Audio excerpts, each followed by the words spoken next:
Plane से intersect कराया जाता है या काटा जाता है। तो अगर आप किसी प्लेन से किसी स्फीयर को काटोगे, जो शेप निकल करके आएगा उस शेप की चर्चा है plane section of a sphere. अब एक चीज इमेजिन करो, वो चीजें तुमको इमेजिन करनी है। मान लो तुम्हारे हाथ में कोई गोल स्फीयर मौजूद है, आप एक स्फीयर मौजूद है, ये स्फीयर अमरूद भी हो सकता है, सेब संतरा कुछ भी हो सकता है। मान लो एक स्फीयर तुम्हारे पास मौजूद है, चाकू एक प्लेन का काम कर रहा है, उस चाकू को उठाओ और उसको पार कराओ। जब चाकू को पार कराओगे तो सोचो चाकू जब इसको काट रहा होगा तो चाकू एक प्लेन का काम कर रहा है, प्लेन का इक्वेशन हो गया P इक्वल टू कितना 0। मान लो ये प्लेन है और ये स्फीयर है जो आप सेब या संतरा हाथ में लिए हुए हो, वो आपका स्फीयर है S इक्वल टू 0। दोनों साथ साथ रखिए गए, मतलब दोनों ने एक दूसरे को इंटरसेक्ट किया। जब इंटरसेक्ट करता है तो सोचो उसका शेप क्या बन रहा है। जब चाकू संतरे को काट के पार करेगा तो शेप कौन सा नजर आएगा, सर्किल का शेप नजर आएगा। तब कहा जाता है कि अगर आप किसी स्फीयर को किसी प्लेन से इंटरसेक्ट कराते हैं तब जो शेप निकल करके आता है वो शेप कौन होता है, सर्किल। इसी को कहते हैं plane section of a sphere. हम लोग सीधे लिखेंगे plane section of a sphere by a plane is a circle. अगर आप किसी स्फीयर को किसी प्लेन से इंटरसेक्ट कराते हो तो जो शेप आपको मिलेगा वो शेप हमेशा कौन होगा, सर्किल। इतना ही याद।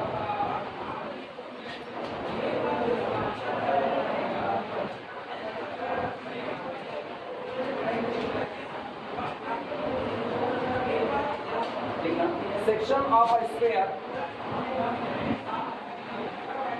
section of a sphere, section of a sphere S is equal to 0 by a plane P is equal to 0 by a plane P is equal to 0 is a circle,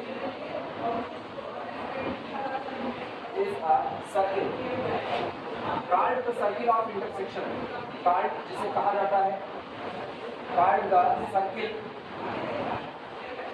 of intersection,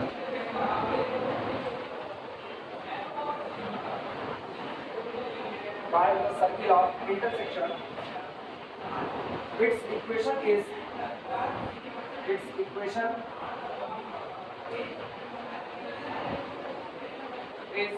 given by, और इस circle का equation दिया जाता है given by S is equal to 0, P is equal to 0।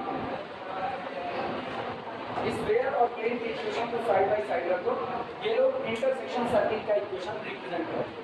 जैसे कहा जाता है दो प्लेन इंटरसेक्ट करते हैं किस पर, एक लाइन पर, तो अगर आप दो प्लेन को साइड बाय साइड रखो तो आप किसका इक्वेशन पा रहे हैं, लाइन का इक्वेशन पा रहे हैं। उसी तरह से लिखा एक स्फीयर को जब कोई प्लेन काटता है हमेशा एक सर्किल पर इंटरसेक्ट करेगा। इसलिए अगर आप स्फीयर और प्लेन के इक्वेशन को साइड बाय साइड रखते हो तो इंटरसेक्शन रिप्रेजेंट करता है और इंटरसेक्शन का रिजल्ट क्या निकल करके आएगा, सर्किल निकलेगा। क्लियर हुआ? ये ऐसे भी विजुअलाइज कर सकते हैं। मान लीजिए ये स्फीयर है और जब इसको प्लेन पार करेगा तो अगर मान लीजिए यहाँ से प्लेन गुजर गया, यहाँ से प्लेन पास हुआ तो ये एक शेप छोड़ेगा जो सर्कुलर शेप है।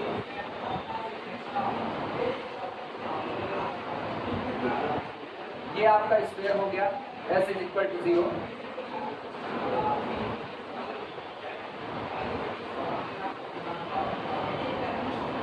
ये आपका प्लेन हो गया P इज इक्वल टू 0 और दोनों के इंटरसेक्शन से ये जो बना ये आपका सर्किल हो गया S is equal to 0, P is equal to 0। Circle of सामने सवाल उठता है अगर ये सर्किल है तो इस सर्किल की रेडियस और इस सर्किल का सेंटर क्या होगा।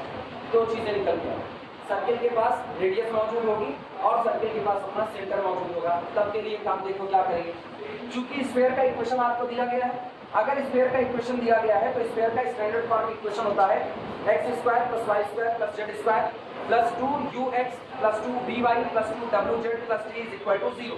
यहाँ से हमको इसका सेंटर मिलता है -u minus v minus w, तो हम इसका सेंटर निकाल लेते हैं। मेरे पास सेंटर मौजूद हो गया -u माइनस v माइनस, ये सेंटर मौजूद है। स्फीयर का आपको सेंटर भी पता है, आपको स्फीयर की रेडियस भी पता है, तो ये वाला जो पॉइंट होगा ये पॉइंट ऑब्वियस सी बात है, ये पॉइंट किस पर मौजूद है, स्फीयर पर। तो सेंटर से इसकी जो दूरी होगी वो स्फीयर की रेडियस स्मॉल a के बराबर होती है, या r कह दो। ये स्फीयर की रेडियस कितनी हो गई, r हो गई। अब स्फीयर के सेंटर से इस प्लेन पर एक परपेंडिकुलर ड्रॉ करो। जब आप इस पर एक परपेंडिकुलर ड्रॉ करोगे तो ये सेंटर है, और सेंटर से परपेंडिकुलर ड्रॉ करोगे तो जहां मिलेगा ये फुट ऑफ परपेंडिकुलर आपका n हुआ, this is n, foot of perpendicular. और यही आपके इस सर्किल के लिए किसका काम करेगा, सेंटर का काम। और हम लोग किसी पॉइंट से किसी प्लेन पर खींचे गए परपेंडिकुलर के लिए फुट ऑफ परपेंडिकुलर निकालना चाहते हैं। तो अगर मुझको फुट ऑफ परपेंडिकुलर मिल गया तो गौर करना, आपको फुट ऑफ परपेंडिकुलर पता है क्या? किसी पॉइंट से किसी प्लेन पर खींचे गए परपेंडिकुलर की लेंथ का फार्मूला पता है? अगर प्लेन का इक्वेशन हम कहें कि प्लेन का इक्वेशन है ax + by + cz + d = 0, तो सेंटर -u - v - w से इस पर खींचे गए परपेंडिकुलर की लेंथ p बराबर -au -vv -cw और प्लस कितना d upon √a² + b² plus कितना होगा, क्या यही परपेंडिकुलर होगा? अब मुझे परपेंडिकुलर पता लग गया, ये सवाल हो गया। इस स्फीयर का इक्वेशन दिया गया, उससे इसका रेडियस r निकाला जा सकता है, और पाइथागोरस की थ्योरम अप्लाई करके आपको ये सर्किल की रेडियस मिल जाएगी। क्लियर हुआ? अगला आर्टिकल यही होगा कि जो आपको ये सर्किल मिलेगा, इस सर्किल का सेंटर और इस सर्किल के लिए रेडियस कैलकुलेट करना। चलो शुरुआत करें।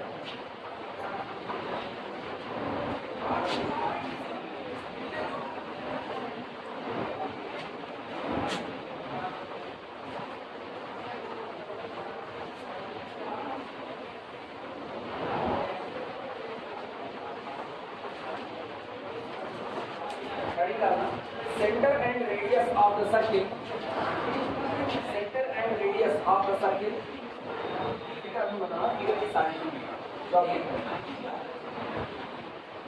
Centre and radius, center and radius of the circle, S is equal to 0, comma P is equal to 0।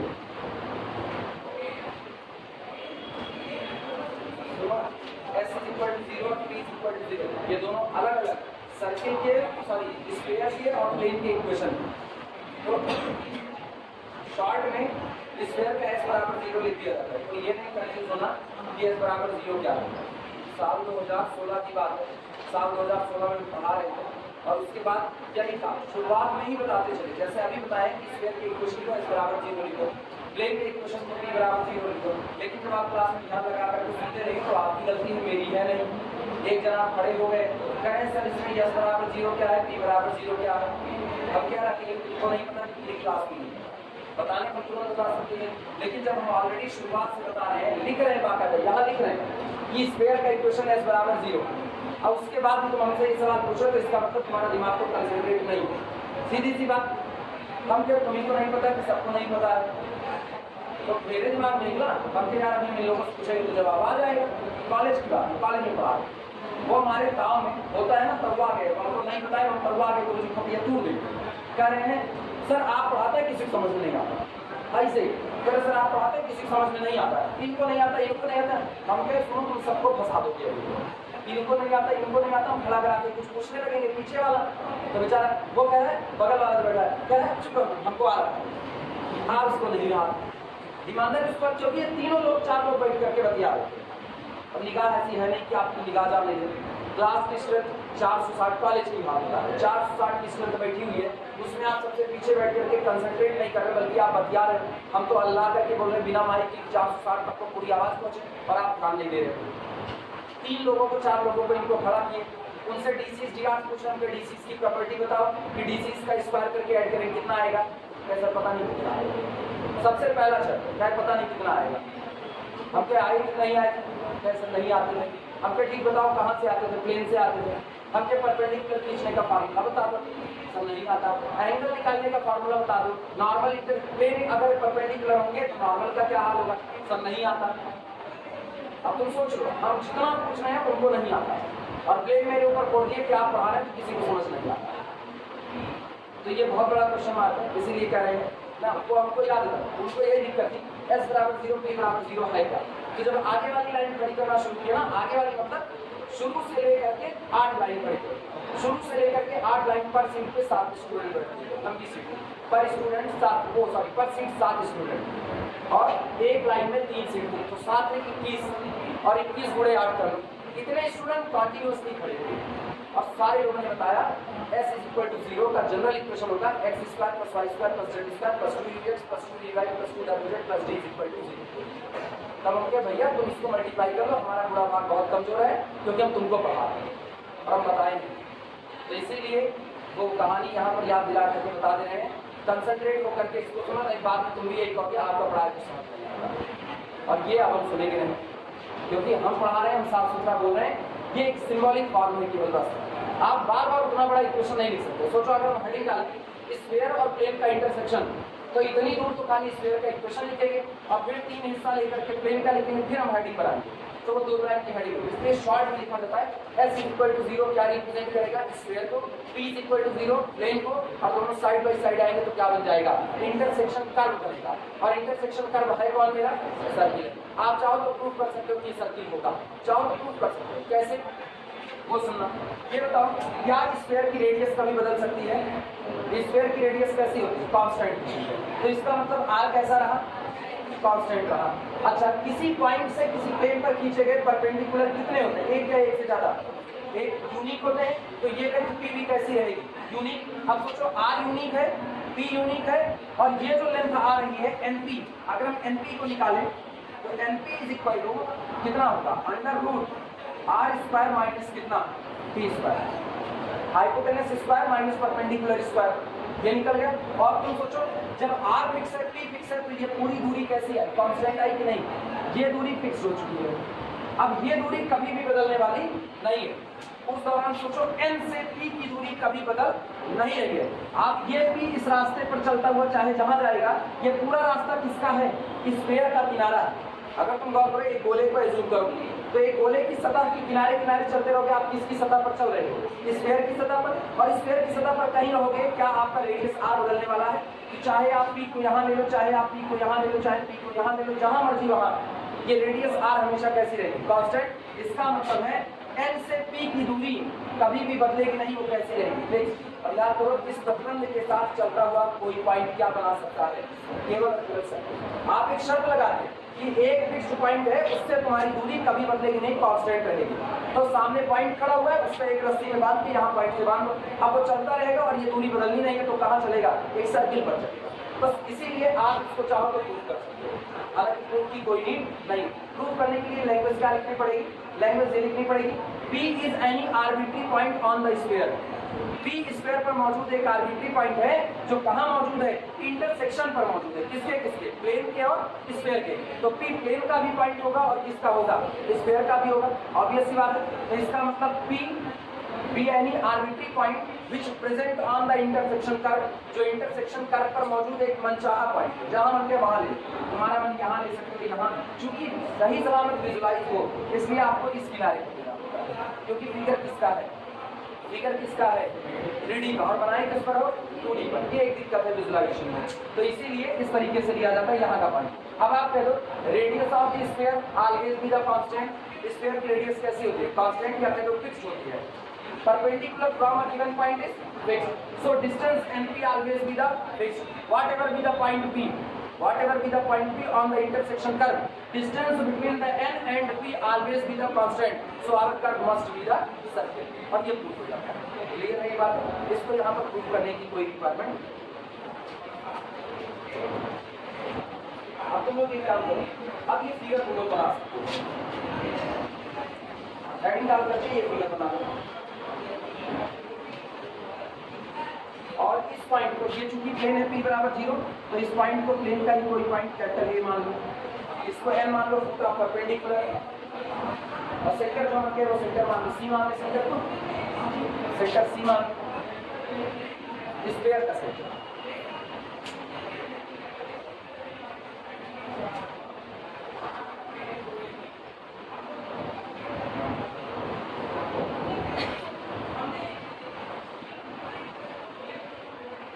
दिमाग में रखना एक स्फीयर दिया गया है जिसका इक्वेशन s बराबर 0 है। इस स्फीयर से एक प्लेन को पास करा दिया जाता है, मतलब इंटरसेक्शन कराया जाता है। प्लेन का इक्वेशन p बराबर 0 है। जिस कर्व पर काटा वो कर्व आपका एक सर्किल होता है। आप एक पॉइंट यहाँ किनारे का ले लो, ये पॉइंट कौन है, कैपिटल है। स्फीयर का सेंटर आपको पता है, सेंटर सी होता है -u -v और -w। सेंटर से हमने प्लेन पर एक परपेंडिकुलर ड्रॉ किया, परपेंडिकुलर जहां आकर के मिलेगा, क्योंकि सेंटर से खींचा गया है इसलिए वही आपके सर्किल का क्या बन जाएगा, centre. That is root of perpendicular and be the centre of our circle. s बराबर x = 0, p = 0। ठीक है, बना लो शुरुआत।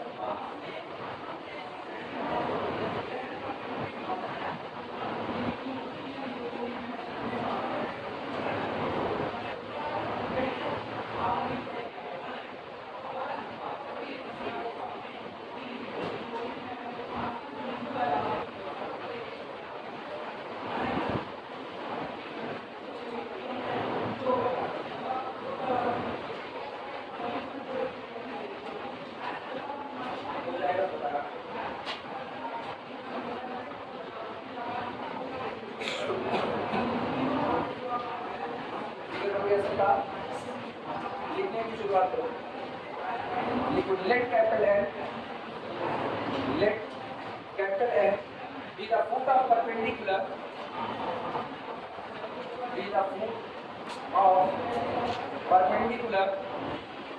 from center capital C, from center of sphere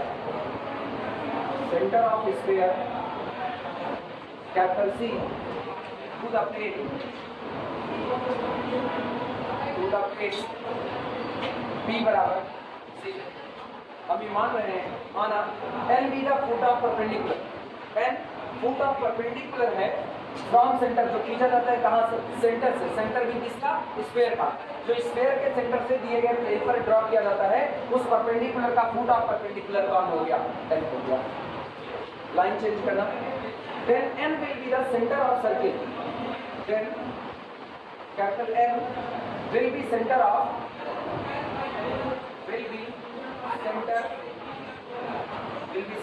circle, N will be the center of circle, S is equal to 0, P is equal to 0। ऐसे में ये foot of perpendicular N इस circle के लिए किसका काम करेगा, सेंटर का काम।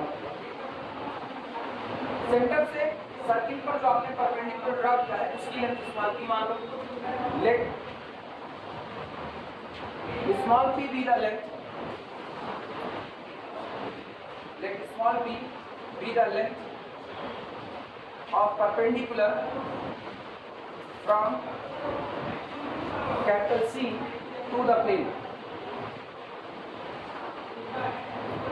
अभी मान रहे माना p लेंथ ऑफ परपेंडिकुलर जो सेंटर C से खींचा गया है प्लेन p बराबर C होता है।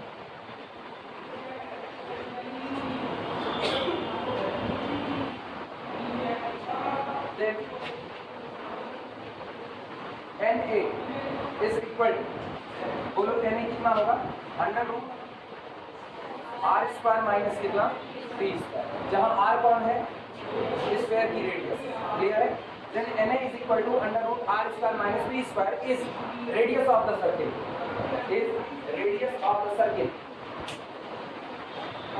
आगे देना is radius of the circle, radius of the circle is radius of the circle।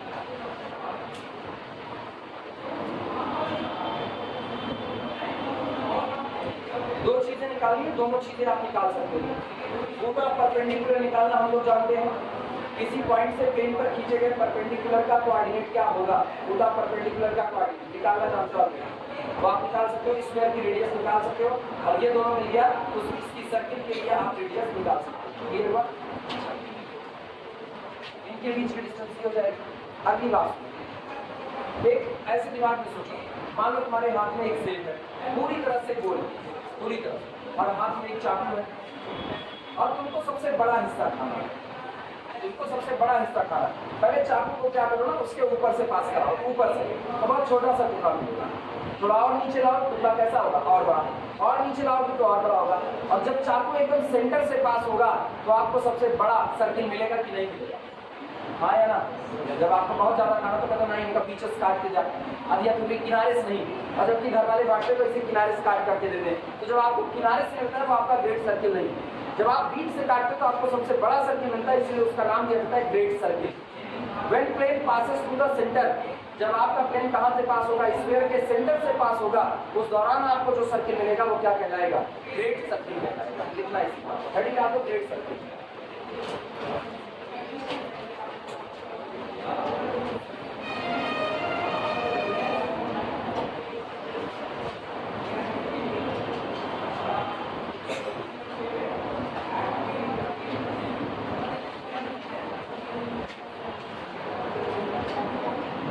Great circle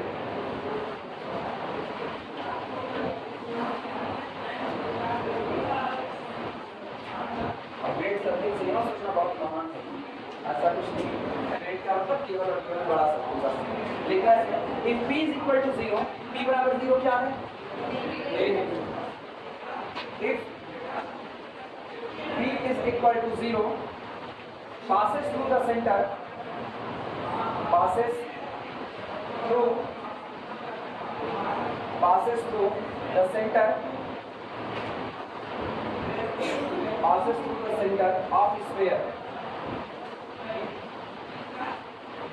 If p is equal to 0, passes through the center of sphere, s बराबर 0. Then the circle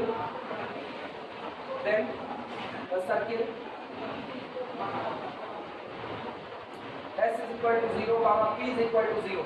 इसमें and मत लगाना, केवल comma लगाना बस। s is equal to 0, p is equal to 0 is known as the scarred great circle. Great circle. अब आपको जो सर्किल मिलता है वो ग्रेट सर्किल है।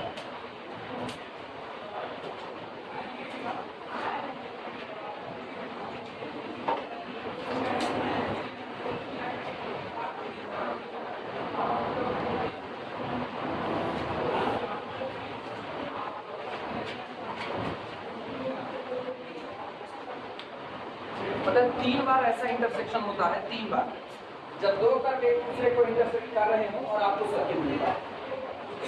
3 बार ऐसा। पहला तो तुमने ये देखा, 3D के कर्व की बात करें, पहला तो ये हुआ स्फीयर को प्लेन इंटरसेक्ट करेगा तो आपको क्या मिलेगा, सर्किल मिलेगा। दूसरा, एक सर्कुलर सिलेंडर जो होता है उसकी कल्पना करो। मान लो एक सिलेंडर रखा गया है तो वो कुछ ऐसा नजर आएगा।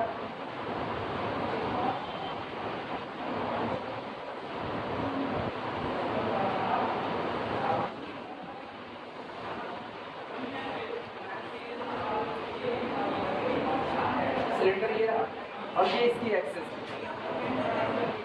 अब एक प्लेन को यहाँ से पास कराओ, जब प्लेन एक सिलेंडर को काट रहा होगा तब पर भी क्या बनाएगा, सर्किल बनाएगा। यानी सिलेंडर का, इसको राइट सर्कुलर सिलेंडर बोलेंगे हम लोग। अगर आप एक प्लेन लेकर के आओ लेकिन प्लेन आप ऐसा चलाओ कि वो इसके एक्सिस के कैसा जाए, परपेंडिकुलर, ये शर्त है। तिरछा लेकर के जाओगे तो आपको सर्किल नहीं मिला। आप राइट सर्कुलर सिलेंडर का प्लेन को एकदम परपेंडिकुलरली पास कराओ तो आपको यहाँ पर क्या मिलेगा, सर्किल। क्लियर हो गया? ठीक, तो एक हो गया राइट सर्कुलर सिलेंडर, आगे मिलेगा चैप्टर। जब आप सिलेंडर चैप्टर पढ़ोगे तो वहां पर ये बात आएगी। राइट सर्कुलर सिलेंडर और प्लेन का इंटरसेक्शन ये क्या बन जाएगा, सर्किल बन जाएगा। अब एक और विजुलाइज करो तो मेरा अगला आर्टिकल, ये मेरा नहीं, ये अगले चैप्टर में आएगा। एक विजुलाइजेशन ऐसा करो, मान लो तुम्हारे पास 2 बोले हैं, ठीक है, 2 इसमें तुम्हारे पास बॉल ही मान लो 2 है, और ये दोनों बॉल ऐसी है कि आप इनको एक दूसरे में फंसा सकते हो। तो उस दौरान देखो जब दोनों बॉल एक दूसरे में फंसेगी तब जो शेप निकल करके आएगा इंटरसेक्शन, वो फिर क्या आएगा, सर्किल आएगा। इसको ऐसे कर सकते हो, 2 एकदम गोल गुब्बारे पूरी तरह से गोल, और गुब्बारों को रखो और गुब्बारों को प्रेस करो। जब उनको प्रेस करोगे तो बीच में देखो जहां पर पहले कांटेक्ट होगा वो एक पॉइंट रहा होगा। जब आप एक बराबर फोर्स से दबाओगे तो वो पॉइंट धीमे धीमे बड़ा होगा, तो किस शेप में बढ़ेगा, सर्कुलर शेप में बढ़ेगा। तो इसका मतलब 2 स्फीयर में इंटरसेक्ट करेंगे तो वो क्या रिप्रेजेंट करेंगे, सर्किल को, हाँ या ना। अच्छा, 2 स्फीयर किस पर, पहले तो सोच लो ये बात सही भी है कि नहीं सही है, पहले तो सोच लो, विजुलाइजेशन करो कि बात सही है कि नहीं सही है। सही है, 2 स्फीयर एक दूसरे को इंटरसेक्ट करेंगे तो एक सर्किल पर,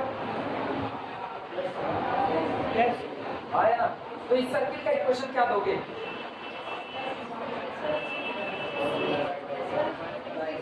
सुनो, 2 स्फीयर एक दूसरे को इंटरसेक्ट करेंगे तो सर्किल पर करेंगे, बात सही है।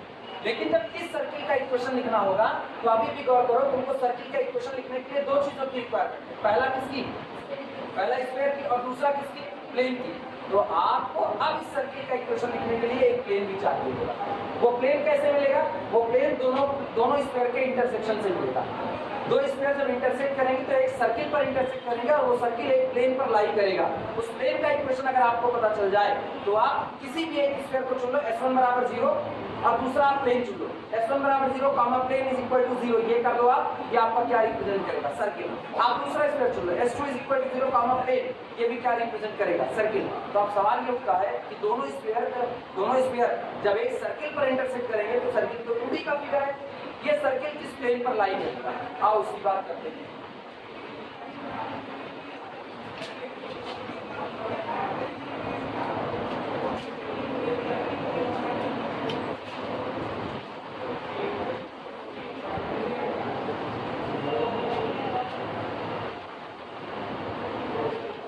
वैसे इसके पहले एक आर्टिकल छूट रहा है, वो आर्टिकल लेते हैं।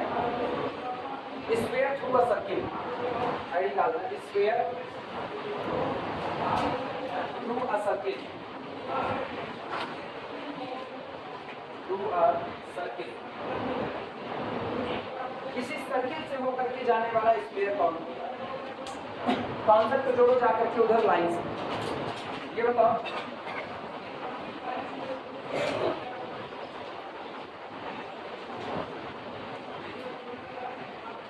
पहला plane a2x plus b2y plus c2z plus d2, दूसरा दूसरा।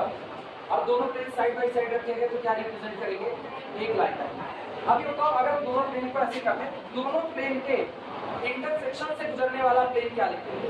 पहला प्लेन ये आपका है p1 बराबर 0, ये आपका दूसरा प्लेन है p2 बराबर 0, और दो प्लेन के इंटरसेक्शन से गुजरने वाला तीसरा प्लेन कौन होता था, p1 plus lambda p2 is equal to 0।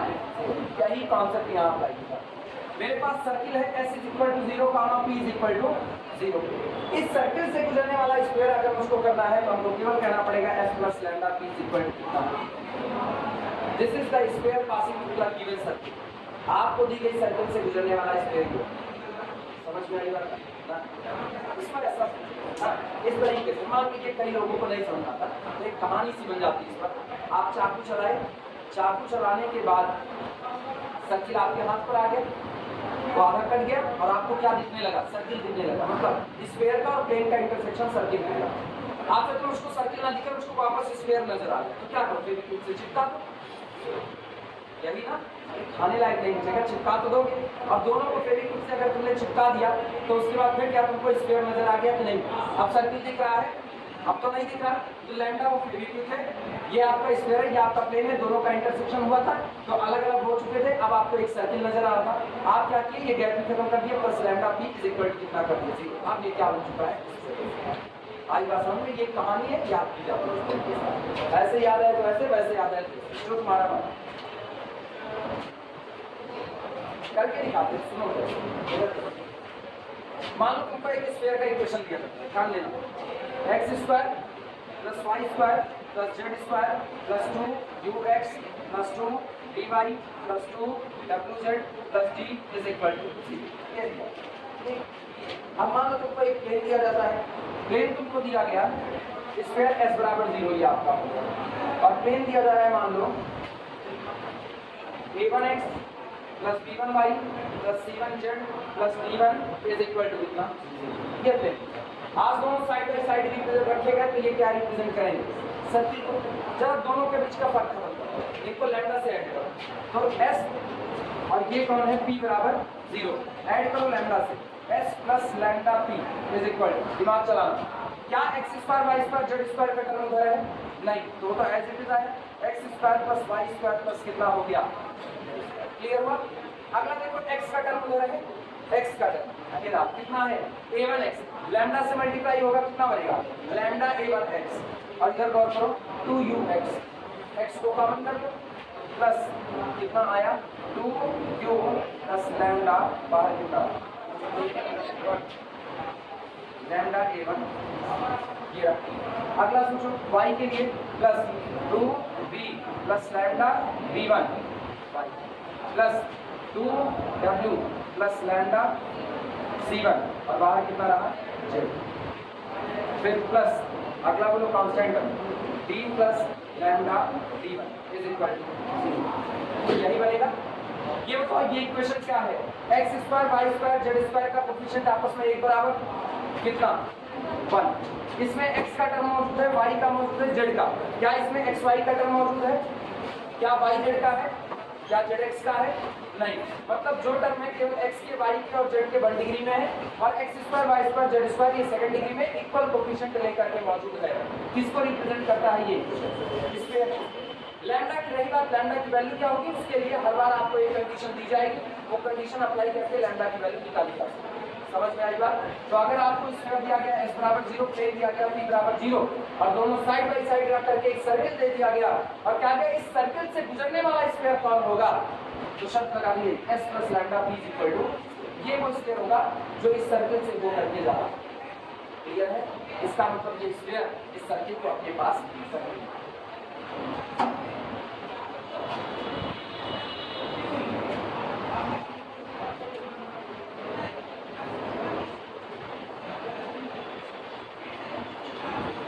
एक चीज डिफरेंशियल इक्वेशन में जो कुछ बचा है प्लेन सबको मिल चुकी है।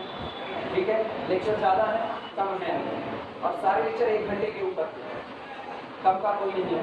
ये मान करके चलो ना, तुमको वो पढ़ना पड़ता तो तुमको पढ़ना है और पढ़ना पड़ेगा, छोड़ करके कोई रास्ता तो है नहीं। दो में से एक चीज़ है, देखो हम भी पढ़ाएंगे क्लासरूम लेंथी ही पढ़ाएंगे, छोटा कोई क्योंकि तुम ये सोचो कि आप दो सवाल बता करके उसके बाद निकल जाओ, ये मेरे से होने वाला नहीं। सवाल तो ज़्यादा लगाने पड़ेंगे, जितना लगाओगे उतना ही ज़्यादा सीखोगे, कम लगाओगे तो कुछ नहीं सीखोगे। और डिफरेंशियल इक्वेशन का नज़ारा तो हो ही चुका है। ठीक, तो आप कोशिश ये करो जो तुमको प्लेलिस्ट मिली हुई है तुम्हारे पास हम कितने दिन है जून, आज कितनी तारीख है? 14 तारीख है, आज 15 है, तो 15, 5, 20, 10, 30, 15 दिन बचे हैं। 15 दिन ये जुलाई में एग्जाम होगा, 22 जुलाई के बाद, पहले नहीं हो। ठीक है, लेकिन फिर भी अभी मान लीजिए तुम्हारे पास 1 महीना और 1 महीने में कितने लेक्चर टोटल कितने हैं? 24 लेक्चर। ठीक है, महीने के 30 दिन होते हैं, 24 लेक्चर हैं। पर डे अगर आप पर डे कहते हैं ना, पर डे अगर एक लेक्चर कंप्लीट करोगे तो तुम्हारा काम पर डे एक कंप्लीट 1.5 घंटे 2 घंटे का लेक्चर है और मान करके चलो 1.5 घंटे का है तो तुमको 2.5 घंटे लगेंगे, 2 घंटे का तो तुमको 4 घंटे, वो उतना है टाइम कितना। हाँ, 2 घंटे का लेक्चर 4 घंटे में कंप्लीट होता है। अब साथ ही तरह स्पीड बढ़ा सुनोगे तो आधे घंटे में खत्म हो जाएगा। स्क्वायर थ्रू अ सर्किल, इसमें लिखो equation of square, equation of square through the circle, equation of square through the circle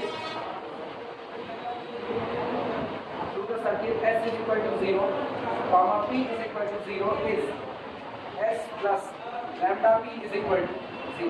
note करो, लैम्डा के लिए फिर कह रहे हैं लैम्डा की कोई कंडीशन की बात नहीं है, एक कंडीशन आपको दी जाएगी जिससे लैम्डा की वैल्यू निकाली जाए।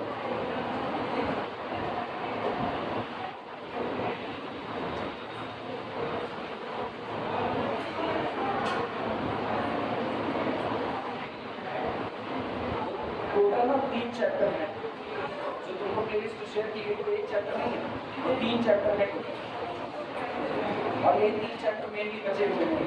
ऑर्थोगोनल ट्रेजेक्टरी, सिंपल सॉल्यूशन ये एक ही में है, ये बचा हुआ है, इसको लास्ट में जब टाइम बचेगा तब कंप्लीट करेंगे, इससे कोई नुकसान नहीं। लेकिन उसके हमारे जो बाकी बचा हुआ है ये कंप्लीट करेंगे।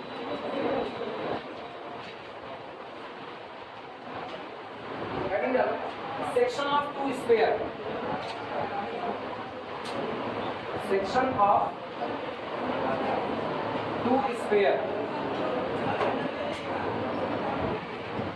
और ईमानदारी से उस लेक्चर को रिकॉर्डिंग लोगों के लिए पहले से डिमांड कि यूनिवर्सिटी टाइम देगी नहीं तो जरूरत पड़ेगी, इसलिए वो सारे लेक्चर कंप्लीट करना पुराने नहीं, बस यही 1 साल में नहीं हुआ, लेकिन ना 4 महीने में नहीं, शायद हो गए 4 महीने में। यही ट्राई जब चल रही थी सेकेंड ईयर वाली अप्रैल में, हाँ अप्रैल में लोग पढ़ा रहे थे, मई जून, अप्रैल मई जून 2 महीने सेक्शन ऑफ टू स्फीयर,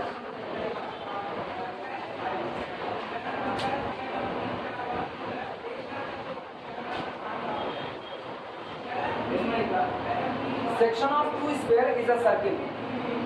देखो सेक्शन ऑफ टू स्फीयर, अच्छा दोनों स्फीयर लिख देना इस तरीके से, सेक्शन ऑफ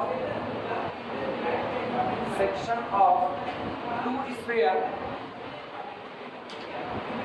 पहला स्फीयर हो गया आपका S1 बराबर 0 और दूसरा हो गया S2 बराबर 0। Section of two sphere S1 is equal to 0 and S2 is equal to 0 is a circle, जब आप दो स्फीयर का इंटरसेक्शन कराते हो तो इनका इंटरसेक्शन हमेशा क्या निकल कर के आता है, एक सर्किल निकल कर आता है। एक ये सर्किल जिस प्लेन पर लाई करती है वो प्लेन सुनना, हम स्फीयर का इक्वेशन लिख रहे हैं, दिमाग चलाना। पहला स्फीयर लिख रहे हैं x² + y² + z² plus 2u1x + 2v1y + 2w1z + d1 is equal to, दूसरा स्फीयर लिख रहे हैं x² + y² + z² plus 2u2x + 2v2y + 2w2z + d2 is equal to 0 और दोनों का इंटरसेक्शन माइनस कैंसिल आउट हो गया। ठीक, बचा कितना 2u1 - u2, बाहर कितना रहा x + 2v1 - v2 y + 2w1 - w2 z और प्लस d1 माइनस कितना d2 इज इक्वल टू कितना 0। ये बताओ ये जो लिखा गया है x y z में कितने डिग्री का इक्वेशन है और क्या रिप्रेजेंट करता है, प्लेन। ये वो प्लेन है जिस पर वो सर्किल लाई करता है। This is the plane on which circle S1 is equal to 0, S2 is equal to 0 lie. Clear हुआ? चलो शुरुआत करो। तो केवल तुमको एक काम करना है, अगर तुमसे ये मांगे ना कि दो स्फीयर का इंटरसेक्शन क्या होगा, जवाब है दो स्फीयर का इंटरसेक्शन एक सर्किल होता है। पूछा जाएगा सर्किल 2D का फिगर है तो किस प्लेन पर लाई करेगा, जवाब होगा S1 - S2 बराबर 0। भाई तो किए हैं S1 बराबर 0 और ये कौन था S2 बराबर 0, दोनों को घटा दो, क्या आया S1 - S2 बराबर 0 और क्या निकला ये प्लेन निकला। देखना इसी बात लैंग्वेज बोलते हैं कितना तक लिखे हो। Section of two sphere S1 is equal to 0 and S2 is equal to 0 is a circle. Line change करके लिखना, this circle lies in the plane, this circle lie in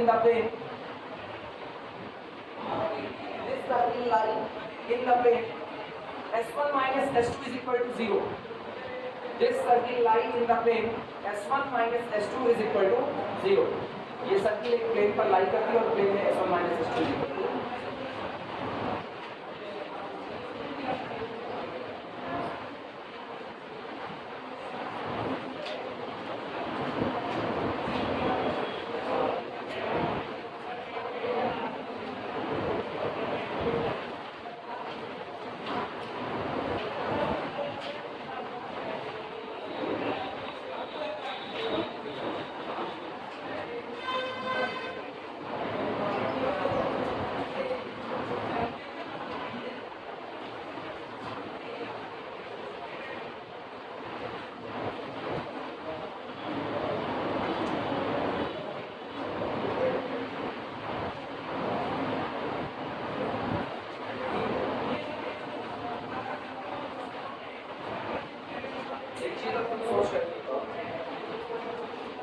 को स्फीयर दिया गया S1 बराबर 0, एक स्फीयर दिया गया S2 बराबर 0, ये लिख दिया गया इस तरीके से।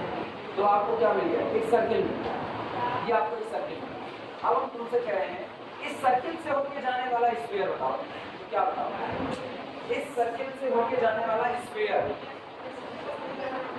S1 + lambda S2 = 0। बाकी लोग सोच कर देखो क्या ये बात सही है, बाकी लोग सोच कर देखो S1 + लैम्डा S2 = 0।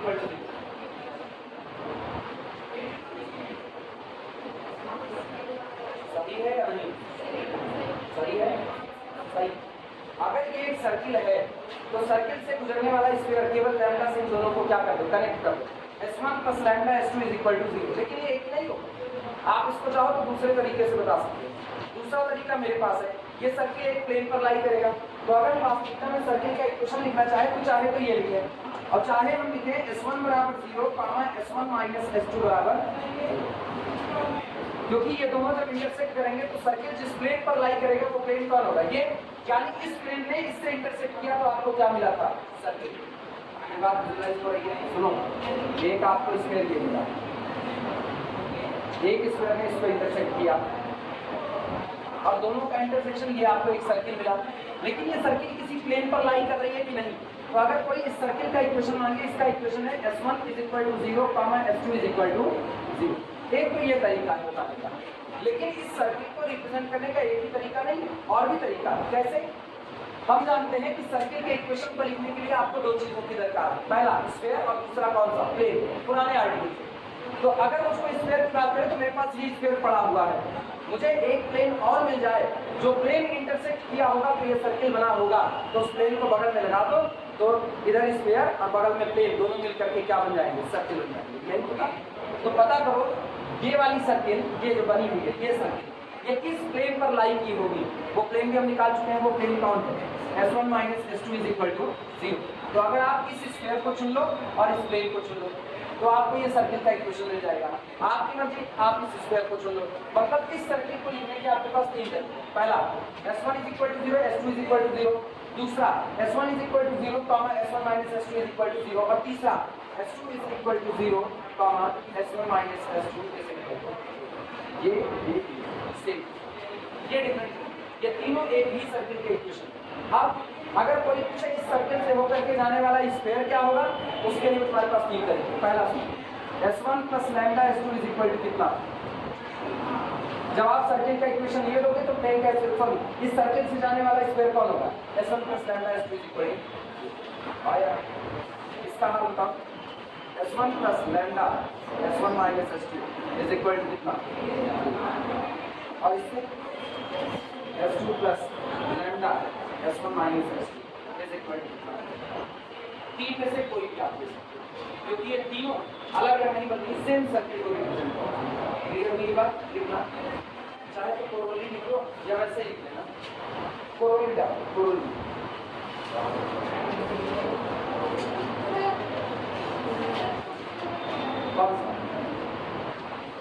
क्या ये फिगर नहीं समझ में आया?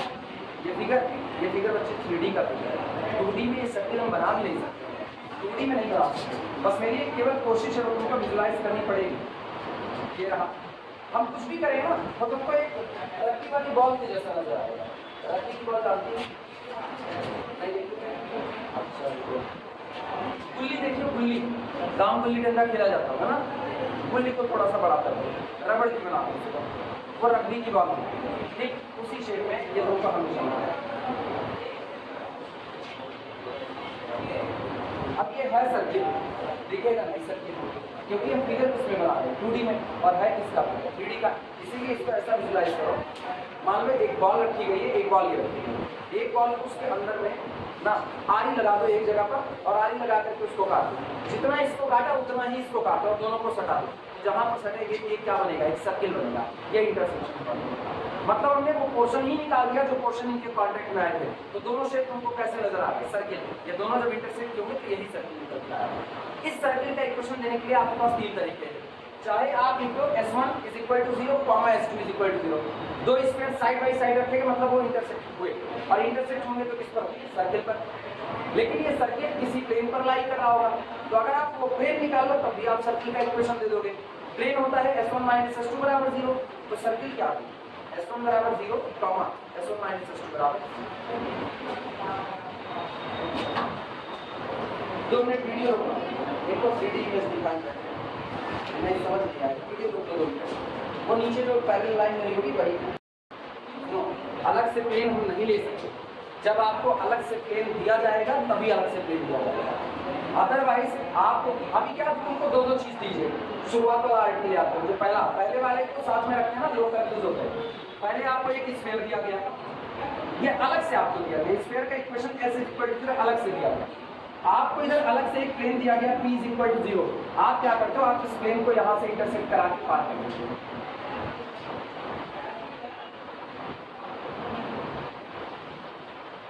ये प्लेन इंटरसेक्ट करके पास होगा। चूंकि ये प्लेन काट किसको रहा है, एक स्फीयर को काट रहा है, तो अगर आप इसको इस तरीके से काट रहे हो तो सोचो एक तरबूज का शेप ना पूरी तरह से गोल एज्यूम करो और उसको चाकू लेकर के काटो। जब वो पूरा कट करके सामने आएगा तो क्या नजर आएगा, सर्कुलर शेप नजर आएगा। पूरा मत देखो कि पूरा तुमको हेमिस्फीयर मिला, पूरा मत देखो, केवल ये देखो कटने के बाद जो तुम्हारे सामने शेप आ रहा है वो शेप कैसा है, वो शेप कैसा होगा, सर्कुलर का होगा। सर्कुलर शेप रियलिटी में एग्जिस्ट ही नहीं करता। मान करके चलो सर्किल किसका कॉन्सेप्ट है, 2D का।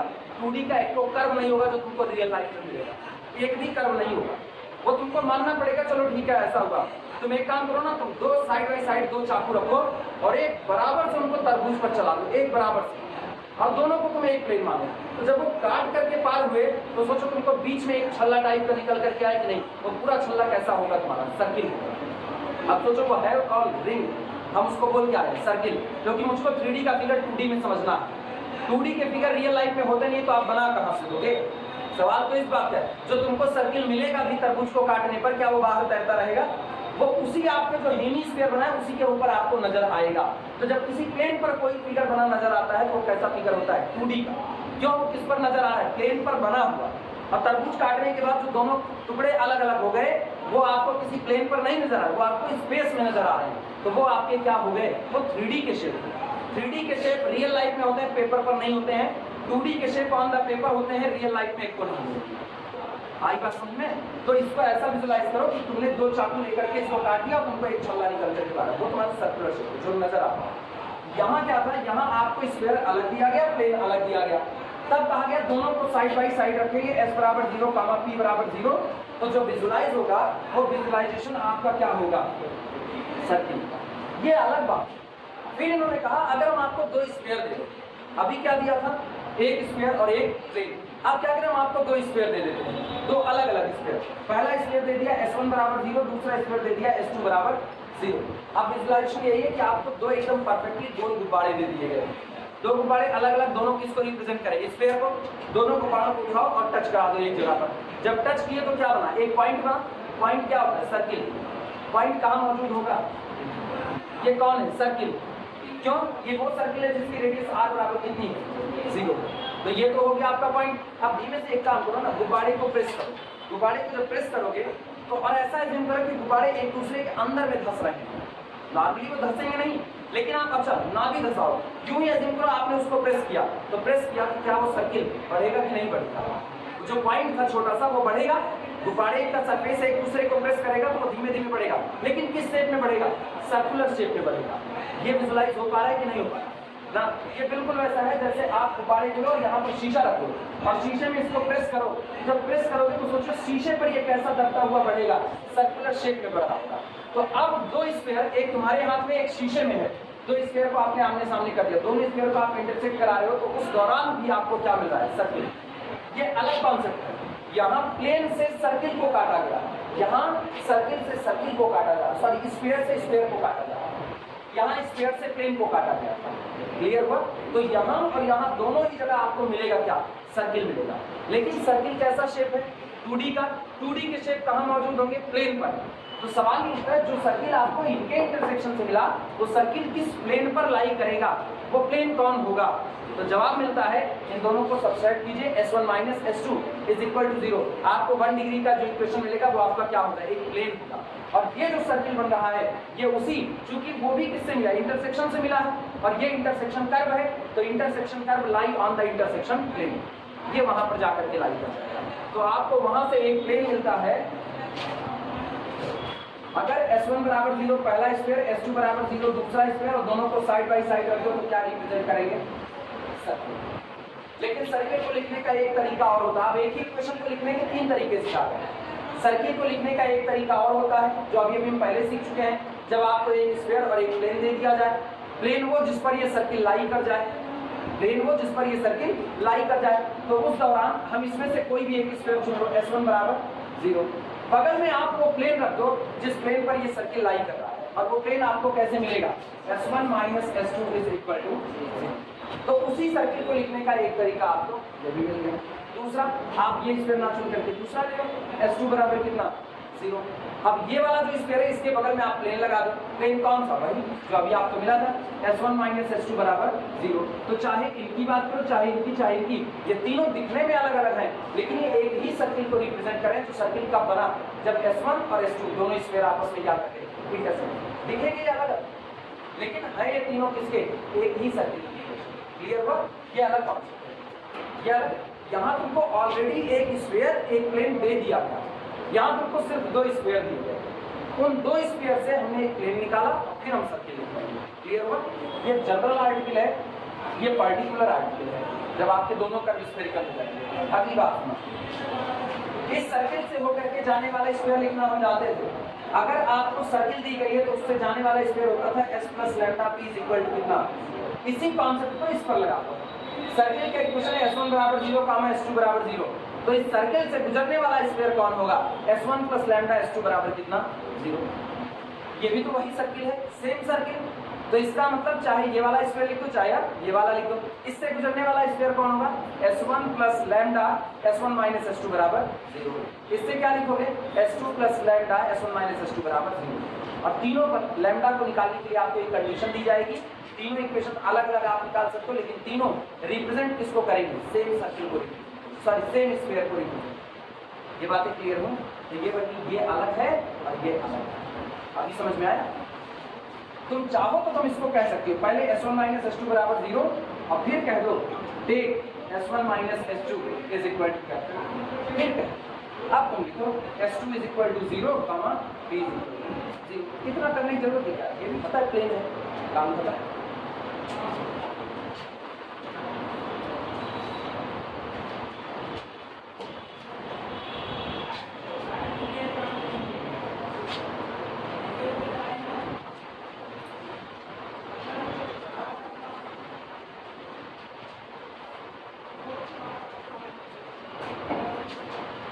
जमीन पर तुम लोग खड़े हो ना, जंगली जमीन है BSc, निकलोगे कुछ हाथ नहीं आए।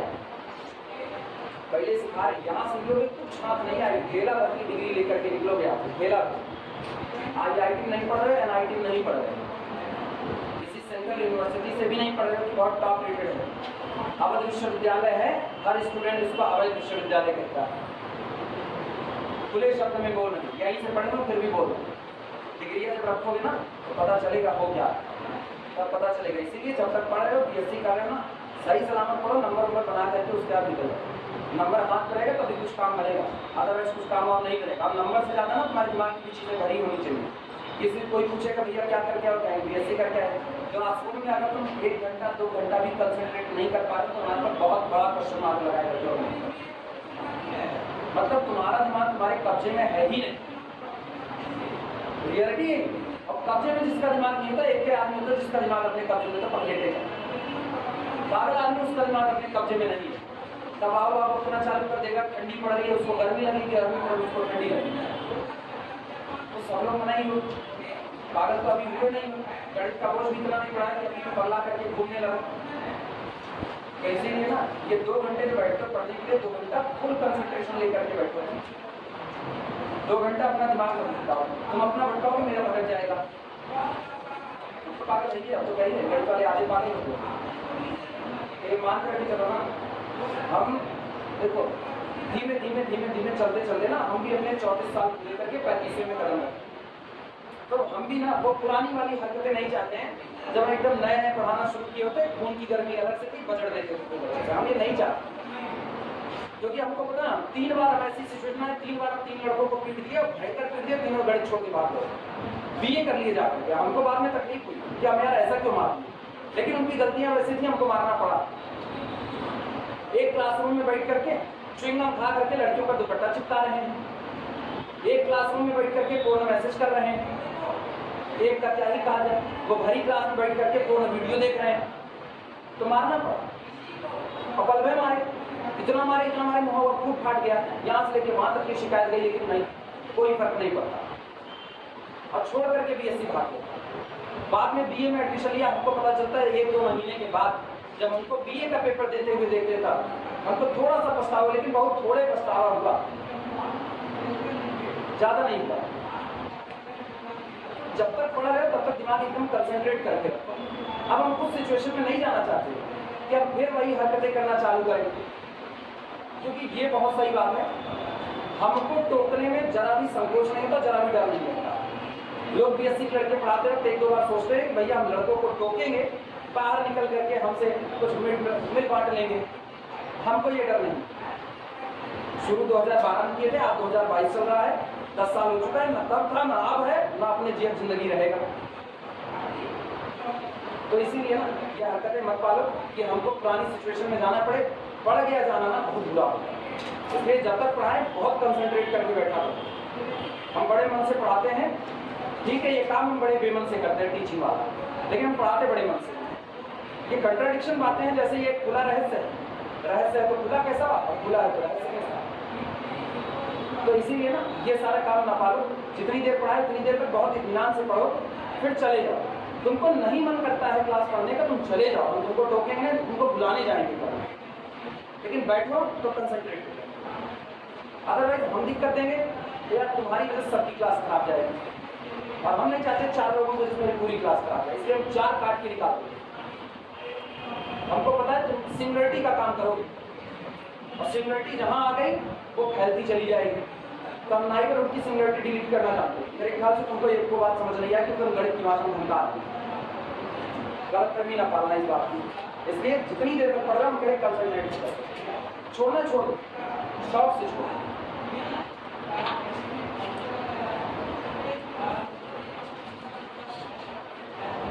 इक्वेशन ऑफ ये तो हो चुका था, अभी क्या करा, हेडिंग कुछ पढ़ी थी, अच्छा कोरोलरी लिखा है ना, कोरोलरी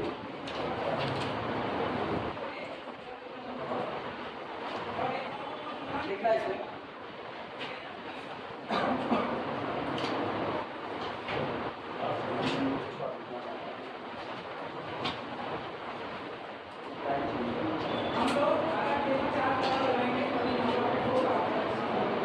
अच्छा लास्ट हेडिंग क्या डाले थे वो बताओ, ये नहीं, इसके पहले सेक्शन ऑफ 2 स्क्वायर ना, सेक्शन ऑफ 2 स्क्वायर में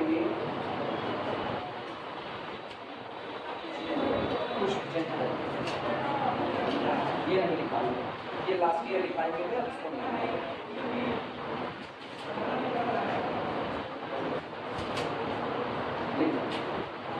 the equation of any sphere, the equation of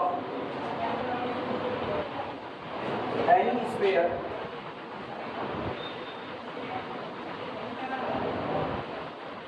passing through the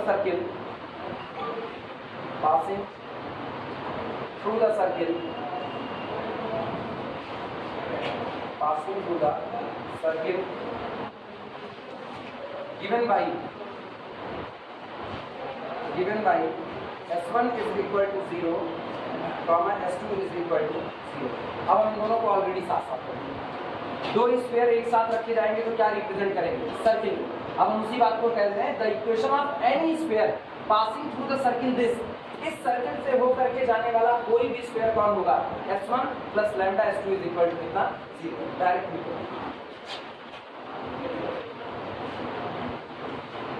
passing through the given circle this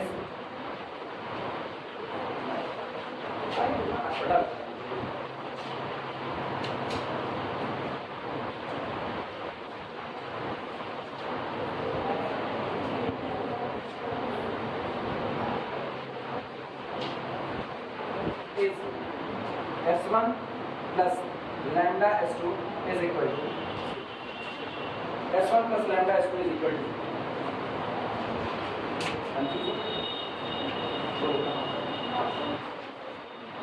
passing through the circle, इस सर्किल से हो करके जाने वाला, मतलब सर्किल स्फीयर के स्फीयर के अंदर में कंटिन्यू।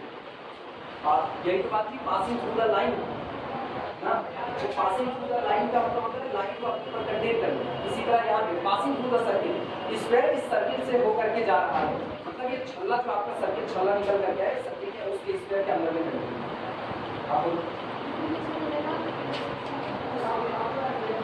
वो तो main line, intersection of two sphere is a circle and this circle lie on a plane S1 minus S2 is equal to 0। तो वही लिखा है, वो बहुत क्लियर था, वो बहुत क्लियर था। आगे हम क्या किया, थोड़ा सा शॉर्ट किया।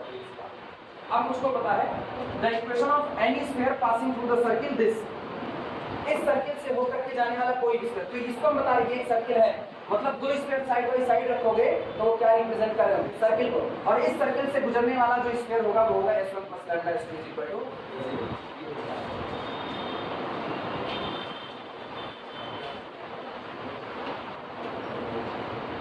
अब या तो फिर इसके आगे इसके आगे लाइन चेंज करो, लिखा दे रहे पूरा पूरा लिखा दे रहे, लेकिन लोग पूरी कंफ्यूज हो।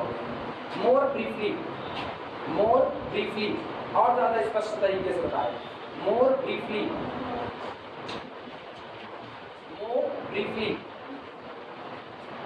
और ज्यादा स्पष्ट तरीके से,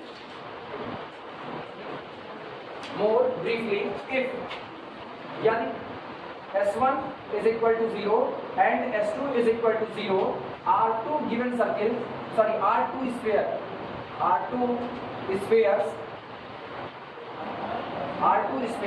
अगर S1 बराबर 0 और S2 बराबर 0 दो दिए गए स्फीयर हैं, are two spheres, then S1 is equal to 0, S2 is equal to 0 represent a circle,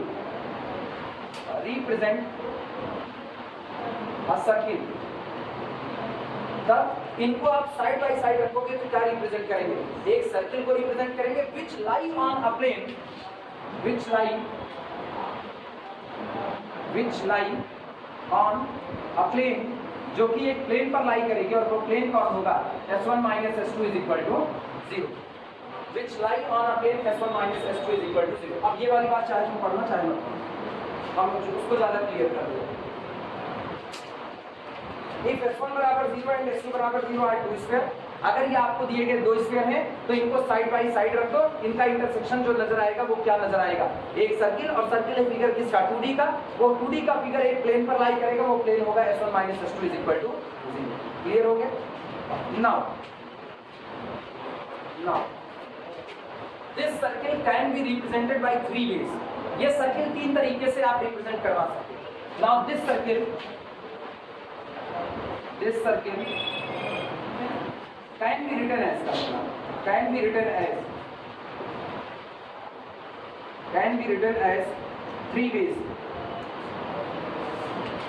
इसको आप 3 तरीके से लिख सकते हैं।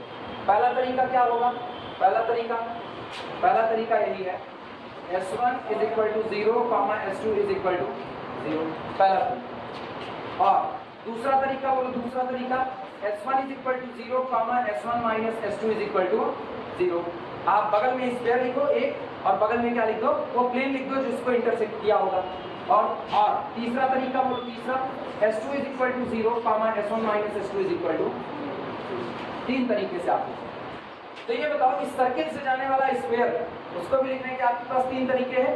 पहला S1 + लैम्डा S2 = 0, दूसरा S1 + लैम्डा S1 - S2 = 0, और तीसरा S2 + लैम्डा S1 - S2 = 0। ये लिखो तो ये ज्यादा क्लियर हो गया है। हमको लगा तुम खेल जाओ कि नहीं खेल जाओ, नहीं, मतलब हमको लगा तुम लोग सर्वाइव कर जाओ, वो सर्वाइव हो सकता है इसमें।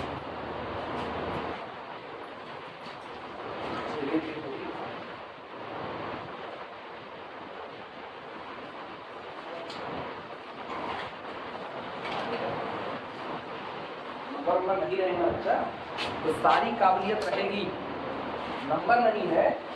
कल को जिसको जो सबसे आसान मानते हैं ना, टीचिंग कर लेंगे, कुछ नहीं करेंगे, मास्टरी कर लेंगे, कहीं भी पढ़ा लेंगे, गली नुक्कड़ में ट्यूशन पढ़ा लेंगे, लोगों को ऐसा लगता है कि सबसे आसान था।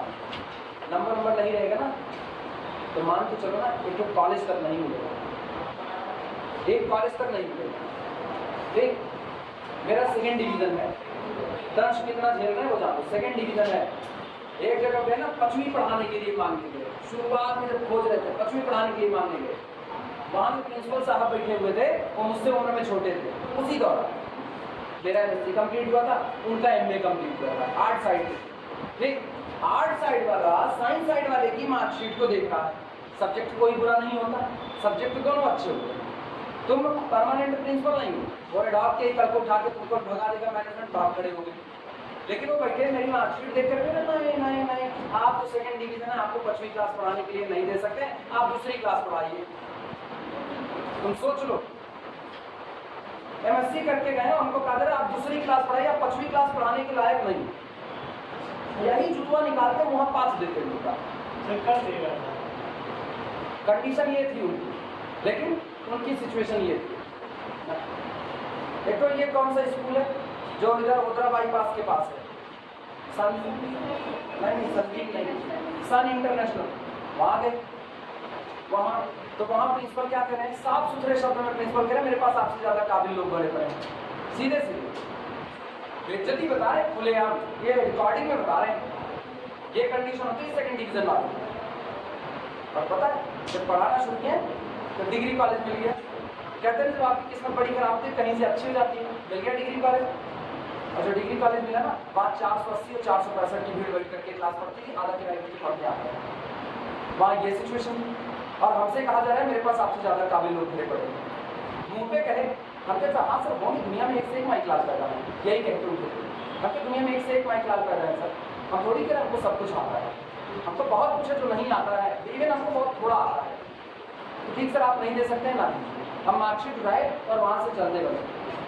बाहर निकले, बाहर 4 लोग और खड़े थे, उनको अंदर जाना था मेरे बाद। उनसे पूछे, वो लोग हमसे पूछ रहे हैं कहीं क्या हुआ, हम क्या उससे ज़्यादा काबिल आप लोग जाएंगे और कहते निकल लिए वहाँ से। दोबारा पलट करके नहीं गए, जाएगा अपने मुँह जियाएंगे, जाएंगे तो क्या दे देंगे, तब भी तो नहीं देंगे। ये सिचुएशन होती है सेकंड डिवीजन आपकी। एक डिग्री कॉलेज में गए ना, उधर जब मार्कशीट रखे डिग्री कॉलेज का, उधर मार्कशीट रखे ना, कहे आपका सेकंड डिवीजन आप नहीं पढ़ा सकते यार, सेकंड डिवीजन होना पाप थोड़े है, अब हो गया मेरा, हम क्या करें, हो गया कहे आप नहीं पढ़ा सकते, सेकंड डिवीजन है। अब कि सर आप डेमो क्लास दे दीजिए, अगर आप डेमो क्लास दे देंगे हम पढ़ा पाए तो ठीक है। लड़का एक भी आकर के कहते मेरे को नहीं समझ में आ रहा सर, हम आपसे पढ़ रहे हैं, छोड़ देंगे। हाय मार्कशीट में वो मार्क नहीं चाहिए। रो करके बाहर निकले, लेकिन उसके बाद भी कुछ बोल नहीं सकते। हम कहे थैंक यू सर, मुँह पे मार्कशीट मारने के बाद हम कह रहे थैंक यू। प्रिंसिपल का हाल है कि प्रिंसिपल ने ये हाल किया। जितनी बड़ी गद्दी बैठा होता है ना, उसका गुरु उतना ज़्यादा ऊंचा होता है और आपको सुनना पड़ेगा। सुनोगे नहीं, सुनोगे ना तो ये बात पे नहीं सुन, या तो तुम देवता हो तब नहीं सुनोगे, और या तो तुम इतने दमदार हो मनई के रूप में कि सुनने के लिए पैदा ही नहीं, चांदी चम्मच लेकर के पैदा हुए हो, तुमको कोई दिक्कत नहीं, तब नहीं सुनोगे। जैसे नवाब बड़ी ज़्यादा होते हैं, लेकिन उसमें भी बात मिलता है तो सुनना तुमको पड़ता है। तो मार्कशीट भी मुंह पर मारी गई है, वो भी दिन है। और कमरे में 1-2 लोग नहीं थे, कमरे में ना 8 टीचर की भीड़ बैठी हुई थी, 8 टीचर की भीड़, और उसके बीच में मुंह पे मार्कशीट मारी गई है सेकंड डिवीजन होने की वजह से। अब खुले आप बताते हैं, शर्म नहीं है इस बात की मार्कशीट मारी गई, क्योंकि पता है ना वो किए जो कोई नहीं किया। जिस डिग्री कॉलेज को पकड़े ना, उस डिग्री कॉलेज में एक आदमी को छोड़ करके किसी की क्लास में ना 25 से 30 की स्ट्रेंथ कल भी नहीं बैठती थी, आज भी नहीं बैठती है, वो सामने का वहाँ आज भी नहीं बैठती थी। और उस डिग्री कॉलेज में हर class first year, second year, third year, even MSc तक हर क्लास, MSc 80 एडमिशन थे, 80 बैठाते थे, और BSc 465, 480 एडमिशन होते थे, 465, 480 दूसरे कमरे से मांग करके स्टूडेंट आते थे। एक दिन में नहीं बनता, मेहनत करनी पड़ती है। बहुत कुछ ऐसा होता ना, जब घर पे कोई काम करता था इनकार करते तो नहीं करेंगे, ये काम जरूरी है, तो दिमाग को कंसंट्रेट करना पड़ेगा। यूँ नहीं होगा कि क्लासरूम में बैठ करके उसके बाद फिर मटरगश्ती कर सकते, नहीं होगा, ये तुमको करना। हम इसीलिए अपना एक्सपीरियंस शेयर कर रहे हैं, देखो मेरे साथ क्या हुआ है।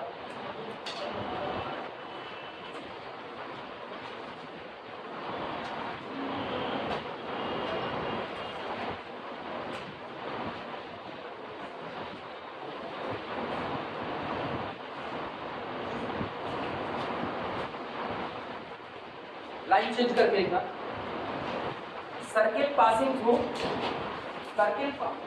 Sphere passing through this circle. हम दिस सर्किल कह रहे हैं क्योंकि इनमें से कोई भी एक ही चुना जाएगा, इनमें से कोई भी एक ही, क्योंकि ये तीनों कौन है, सेम लिखना। Sphere passes through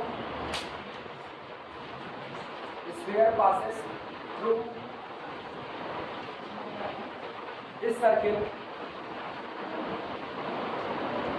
circle is given by बोलो क्या होगा, S1 plus lambda S2 is equal to 0, और अथवा S1 plus lambda S1 minus S2 is equal to 0, और अथवा S2 plus lambda S1 minus S2 is equal to कितना।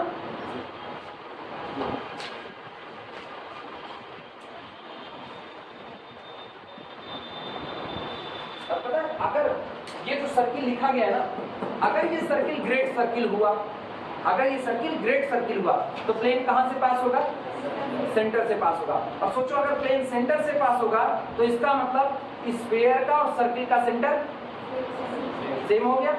Sphere का और सर्किल का सेंटर कैसा होगा, सेम, यानी स्फीयर का सेंटर इस प्लेन पर क्या करेगा, लाई कर जाएगा। क्लियर हुआ। ये विजुलाइज करो तो ऐसे देखो,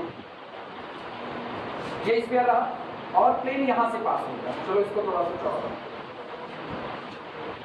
ये प्लेन पास हो गया। अब आपको सर्किल कैसा मिल गया, ग्रेट सर्किल। ये आपका सबसे बड़ा सर्किल है, ये आपको ग्रेट सर्किल मिला। जो स्फीयर का सेंटर होगा वही आपके क्या बन जाएगा, सर्किल का सेंटर। क्लियर हुई बात है, क्योंकि दोनों एक सीधी लाइन पर होंगे, दोनों एक सीधी लाइन पर होंगे। सोचो अभी जब आप यहाँ से पास कराए थे तो इसका सेंटर जब निकालना था, नीचे वाली सर्किल का सेंटर, तो आपने क्या किया, यहाँ से एक परपेंडिकुलर ड्रॉ कर दिया और कहा परपेंडिकुलर जहां मिलेगा यही फुट ऑफ परपेंडिकुलर क्या बन जाएगा, सेंटर। तो क्या दोनों एक ही लाइन में हुए कि नहीं हुए। अब हम कह रहे हैं सर्किल, सर्किल जो आपको मिली वो आपको कैसे मिल रही, ग्रेट सर्किल। तो स्फीयर के सेंटर से प्लेन पर क्या ड्रॉ परपेंडिकुलर। लेकिन सोचो आज तो खुद ही प्लेन कहां से गुजर रहा है, सेंटर से, तो परपेंडिकुलर की लेंथ की बराबर कितनी हो गई, 0 हो गई। इसका मतलब स्फीयर का और सर्किल का दोनों का सेंटर क्या हो जाएगा, सेम हो जाएगा। और ये सेंटर इस दिए गए प्लेन पर क्या करेगा, क्लियर है बात है। तो ये बात नहीं दिखा रहे हैं, ये बात यही हुई थी। If this circle is a great circle, ये वाली बात, if this circle is a great circle then center of the sphere must lie on the plane S1 minus S2 is equal to 0। ये एक अलग से कंडीशन है जब आपको कोई अननोन क्वांटिटी की वैल्यू निकालनी होगी, अलग से कंडीशन है। If our circle is a great circle then center of the sphere must lie on the plane S1 minus S2 is equal to 0। Clear हुआ।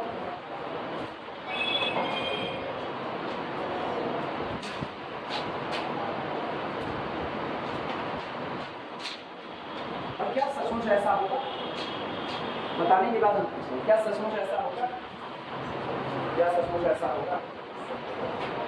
Circle is the great circle.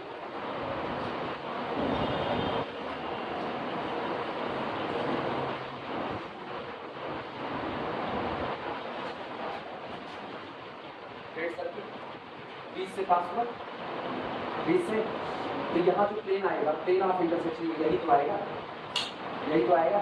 तो जो आपका centre होगा, circle के centre की बात करें, circle का जो सेंटर होगा वो इसी प्लेन को खुदाई करेगा। है ना, सही है। लोग क्या कंफ्यूज हो जाए, क्या कंफ्यूज नहीं थे तब तो ठीक बात है, फिर तो बराबर। ये आर्टिकल है, इससे खास अपना मतलब नहीं है, मतलब अपना न्यूमेरिकल से है। चलो न्यूमेरिकल की शुरुआत करेंगे, एक्सरसाइज की यहाँ से शुरू होती है। और तो इस बीच में कोई बात अगर गड़बड़ हुई होगी, इस बीच में कोई बात गड़बड़ हुई होगी, एक क्वेश्चन मार्क लगा रहे हैं अपने ही ऊपर। भाई जब अगर कोई बात गड़बड़ हुई होगी तो न्यूमेरिकल में अप्लाई करते वक्त वो बात सही हो जाएगी, और नहीं तो क्या पता हम भावनाओं में बैठे कुछ गलत पढ़ा गए हों, ऐसा भी तो हो सकता है, होता है, कई बार होता है। पढ़ाना कुछ था, पढ़ा कुछ दिए। चलो प्रॉब्लम नोट करो।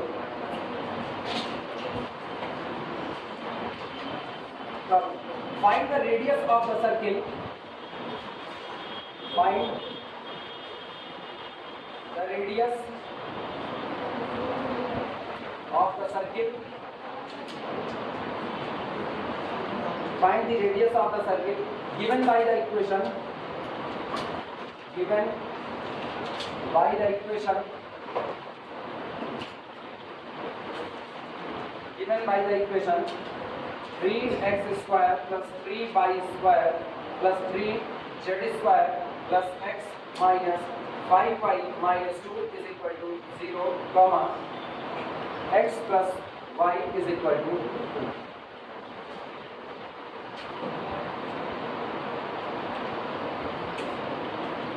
ये मतलब बगल में जो लिखा गया है क्या वो एक स्फीयर है, जो बगल में लिखा गया है क्या वो एक स्फीयर है, आएगा क्या ये स्क्वायर है, क्या ये standard form of the square है, नहीं। यहाँ x square y square z square का कोफिशिएंट कितना होना चाहिए, 1। तो इसका मतलब अभी ये स्टैंडर्ड फॉर्म में नहीं है, लेकिन है स्फीयर। एक स्फीयर और एक प्लेन साइड बाय साइड रखे गए, क्या रिप्रेजेंट करते हैं? सर्किल। हमको इस सर्किल के लिए रेडियस और क्या निकालना है? Find the radius of the circle. केवल रेडियस निकालना है, बहुत अच्छी बात है। सिर्फ आपको रेडियस चाहिए, मतलब पाइथागोरस की थ्योरम अप्लाई करनी। चलिए शुरुआत करें। Solution. Given circle b, given circle b, और एक काम करना, सर्किल का इक्वेशन अब यहाँ स्क्वायर को स्टैंडर्ड में कन्वर्ट कर दो। कितना होता है? X square plus y square plus z square. कल को ऐसा भी हो सकता है कि इतना बड़ा हम लोग ना लिखें, हम लोग बस एक लाइन समेशन एक्स स्क्वायर, कोई दिक्कत, छोटा कर दी। और अगले में plus 1/3 x minus 5/3 y minus 2/3 is equal to कितना? Comma x plus y minus 2 is equal to, सही है गलत? सही। ये आपका कौन है? ये स्क्वायर है एस बराबर 0 और ये आपका प्लेन है पी बराबर, आप विजुलाइज करते हैं इसको।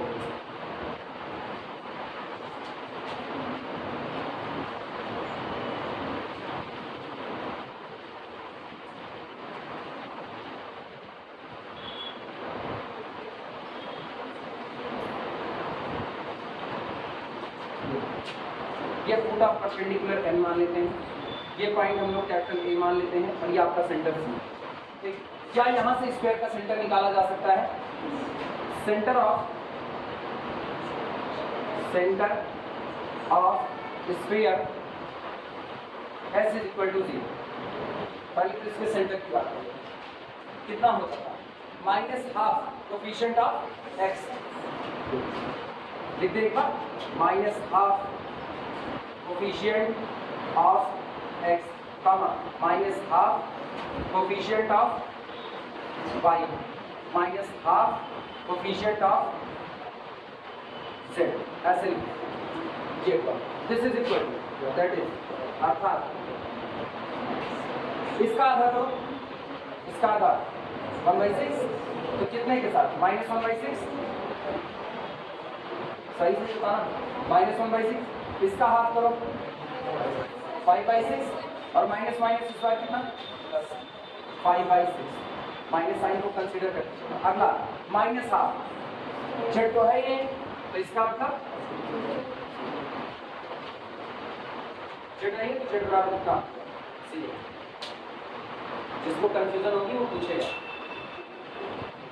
धीरज है नहीं? अच्छा, अगर आपको ये मिल गया तो यहाँ से दिए गए प्लेन पर परपेंडिकुलर ड्रॉ करके उसकी लेंथ निकाल सकते हो, या पहले चलो रेडियस भी निकाल लेते हैं साथ साथ। और रेडियस की बात करते हैं, radius of sphere, radius of sphere S बराबर 0। रेडियस की बात, ये सेंटर हो गया, सेंटर को हम लोग सी मान लेते हैं। चलो छोड़ो, यहीं पर लिखिए फिगर में, -1/6 कितना था ये? 5/6, और फिर कितना हो गया? 0। और रेडियस याद है किसी को? √u² + v² + w² minus constant d। Radius r is equal to √u² + v² + w² minus d is equal to √u², 1/36 या 1/6 स्क्वायर कर दो, प्लस v², 25/6 स्क्वायर, ये हो गया। और w तो है ही नहीं, -d, आप कांस्टेंट टर्म देखो कितना है?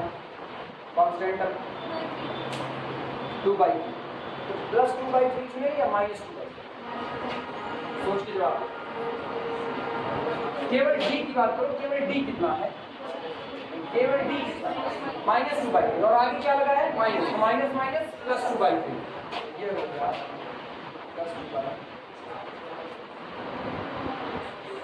+2/3। सिंप्लीफाई करो, देखो कितना है? कितना है? 50/36।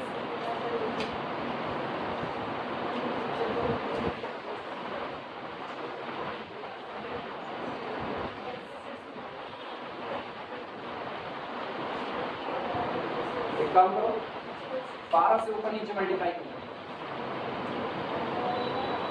12 से ऊपर नीचे, 12 के 36 और इधर से 6 और 36, 12 के हाँ ठीक है, 12 से मल्टीप्लाई कर लो, दिस इज इक्वल पूरे में से 1/6 तो बाहर आ गया सीधे सीधे, तो आया ना। इधर देखो 6 स्क्वायर 12 के 36 और 6 और 36, 6 स्क्वायर बाहर ले लिया कितना 1/6, अंदर देखो क्या बचा अंडर रूट 25 से 26 और 12 दूनी 24, 24 और 26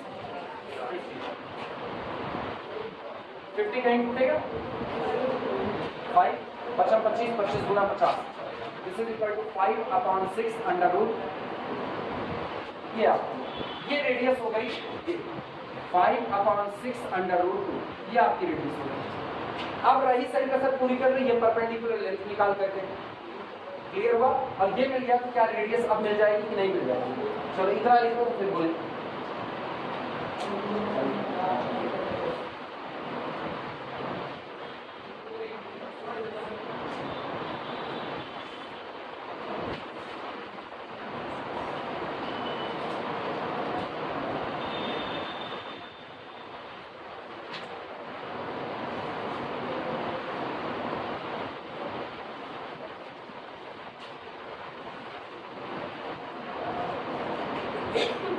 Now, length of perpendicular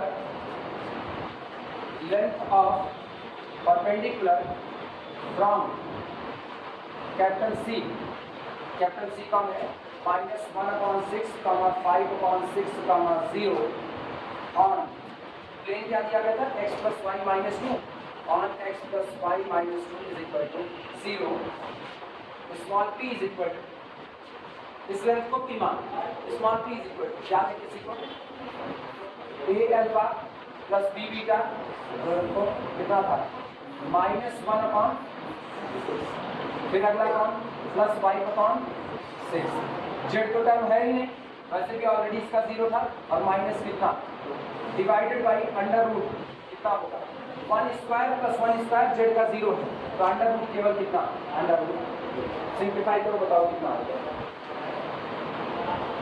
-1/6 और इधर से +5/6, दैट इज इक्वल टू 4/6, 4/6 का मतलब कितना होता है 2 दूनी 4, 2 तिया 6, 2/3 आया ना, 4/6 का मतलब कितना 2/3, 2 दूनी 4, 2 तिया 6 और 2/3 और माइनस कितना 2, 2/3 - 2 कितना -4/3। अब सुनो ये आया -4/3, लेकिन यार लेंथ तो नेगेटिव होती नहीं, तो एक काम करो क्या करना है, तो दिस इज इक्वल टू 4/3 √ 2 क्या होगा 4√2/3 या 4/3 √ 2, 4/3 √ 2 सही है, कंफर्म सब लोग। आप कुछ नहीं जानते, जो कहोगे सब मान लेंगे। This is equal to 4/3 √ 2।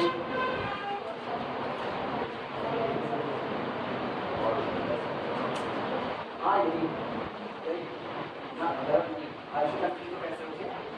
√2 को ऊपर जाना चाहिए था, नहीं करनी था, बहुत अच्छी बात है ऐसा। अब कितना आएगा, अच्छा और काट मैं और मत काटूंगा।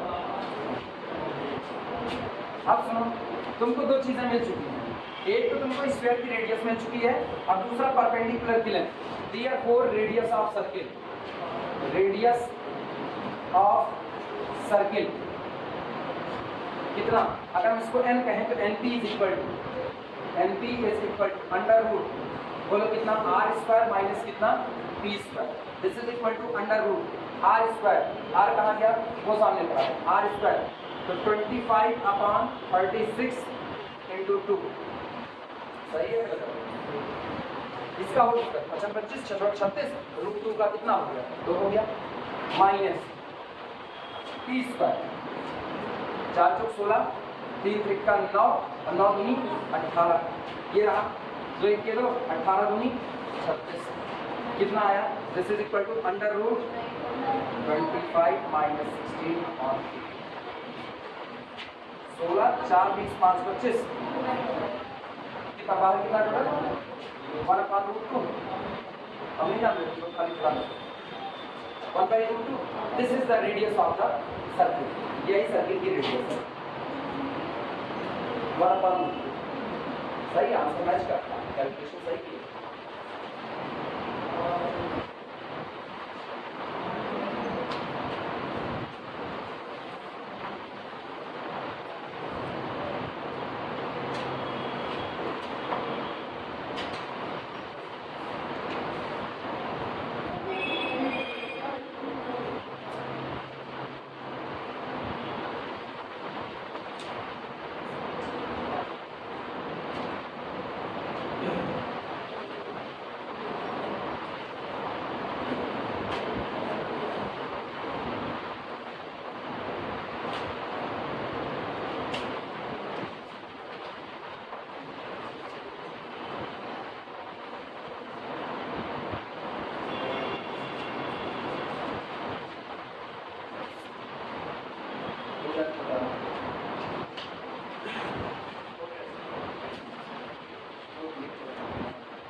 ये बताओ, आज तो इसमें रेडियस निकाल दिया, सेंटर निकालने को भी कहा तो निकाल सकते थे.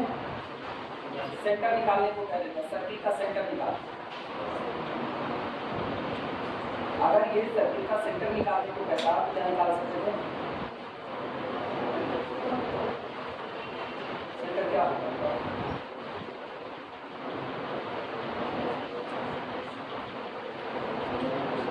परपेंडिकुलर निकालने के लिए पता है कैसे निकालना पड़ता है, कैसे निकालना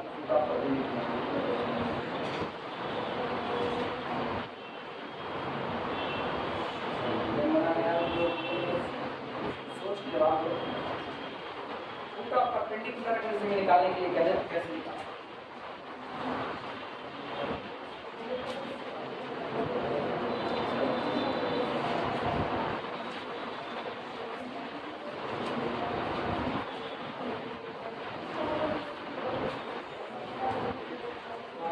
मतलब तो पीछे सिखाया भूल गया. पीछे पूरा परपेंडिकुलर निकाला गया था ना, किसी दिए गए पॉइंट से किसी दिए गए प्लेन पर खींचे गए परपेंडिकुलर का जो पैर होता है वो क्या होता है, ये तो बताया था. पैर मतलब कोई फूल कौन होता है यार, आप लोग ना पूरी बेइज्जती करवाते हो कभी. महाराज कंडीशन तुम लोग कैसे निकालते थे ये सुनो. ये प्लेन है, प्लेन का इक्वेशन आपको दिया गया है x + y + 0z = ये प्लेन है. ये आपको यहाँ पर पॉइंट पता है, ये पॉइंट आपको पता लग गया है -1/6 5/6 और कॉमन इतना. ठीक, यहाँ से यहाँ पर एक परपेंडिकुलर ड्रा कर दो. किया जो तुमने परपेंडिकुलर ड्रा किया, इस परपेंडिकुलर का तुमको कोऑर्डिनेट निकालना है. मान लो ये है अल्फा, ये है बीटा और ये कौन हो गया अल्फा बीटा गामा हुआ कि नहीं. अब तुमको इसी अल्फा बीटा गामा की वैल्यू चाहिए. कैसे निकालोगे? सर्किल वर्किल हटा दो, कैसे निकालो?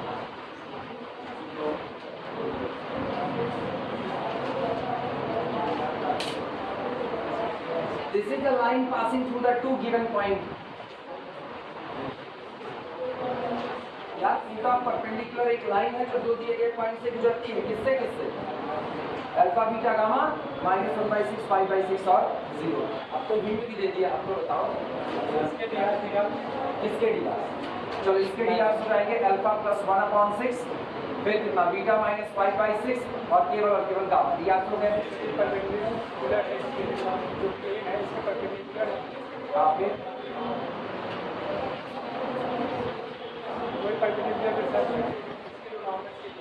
This is parallel to the normal. This is parallel to the normal. ये प्लेन है, ये प्लेन के परपेंडिकुलर है, तो प्लेन का नॉर्मल हुआ कि नहीं हुआ?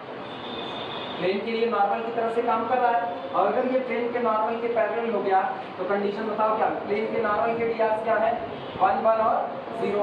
तो आपको मिला 1/, तो अल्फा + 1/6 अपॉन कितना 1 = 1. हाँ बीटा -5/6 अपॉन कितना 1 is equal to gamma upon कितना 0। आप बताओ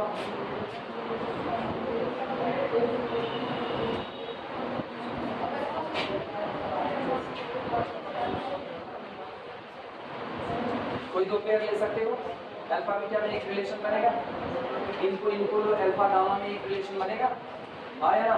इससे मिलता है गामा बराबर 0, इससे मिलता है गामा बराबर 0।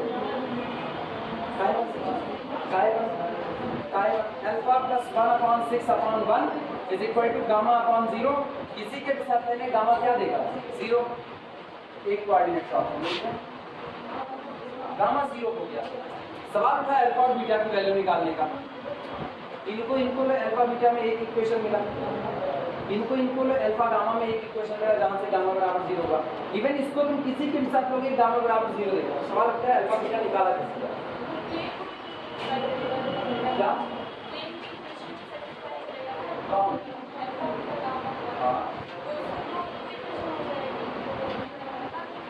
Alpha beta gamma lie on the plane, alpha beta gamma lie on the plane, रख दो प्लेन के ऊपर तो कितना होगा अल्फा प्लस बीटा गामा का कोई मतलब नहीं इज इक्वल टू कितना, एक इक्वेशन यहां से एक ये इन दोनों को एक साथ ले लो, एक अल्फा बीटा में इक्वेशन यहां से मिलेगा कि नहीं मिलेगा।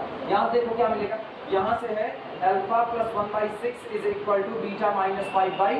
इसको इधर लाओ तो कितना मिला alpha minus beta is equal to minus 1/6 minus 5/6 minus 6/6 that is equal to minus 1। एक तरफ से अल्फा प्लस बीटा 2, एक तरफ से alpha minus beta minus 1। Solve करके क्या अल्फा मिल जाएगा कि नहीं, आया ना। अब जब तुमको अल्फा बीटा गामा मिल गया तो क्या तुमको सर्किल का सेंटर मिल चुका है कि नहीं मिल चुका है। यही सब तो दिमाग खेलना है और करना क्या है। मेन बात खाली इतनी है पुराना आर्टिकल जो पढ़ाया गया है वो याद रख पाओगे कि नहीं। अब पता है सवाल कैसे बढ़ेंगे, अगर तुम ये भी नहीं निकाल सकते हो खुद से तो हमको ऐसा भी सवाल कराना पड़ेगा। अदरवाइज हम कॉन्सेप्ट वाले जो न्यूमेरिकल हैं जिनमें आपको थ्योरेटिकल अप्रोच से लेकर के आ रहा है उसको हम करवाएं हार्ड वाले, और लेकिन ये आसान न्यूमेरिकल है यार। तुम लोग ये भी नहीं निकाल पाओगे ना तो समझ लो मेरे पढ़ाने पे क्वेश्चन मार्क लगा दिए। ये आसान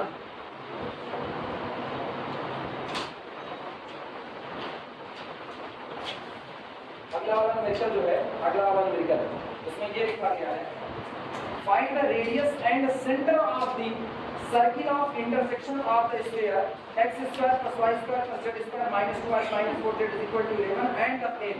एक सर्किल दी, एक स्फीयर दिया है, एक प्लेन दिया है, दोनों के इंटरसेक्शन से जो सर्किल बन रहा है उस सर्किल का रेडियस मांगा है और उस सर्किल का सेंटर मांगा है।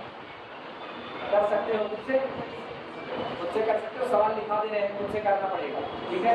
आंसर बता दे रहे हैं, सेंटर क्या आएगा रेडियस क्या आएगा दोनों बता रहे हैं, लेकिन करोगे खुद से, मेहनत करो ना। हम गलती कर रहे हैं, हम 19 का 19 सवाल लगवा रहे हैं वो गलत है। तुम लोग इसको तो लगाओगे, हम नहीं करेंगे। अब 2 सवाल 3 सवाल लगवाएंगे।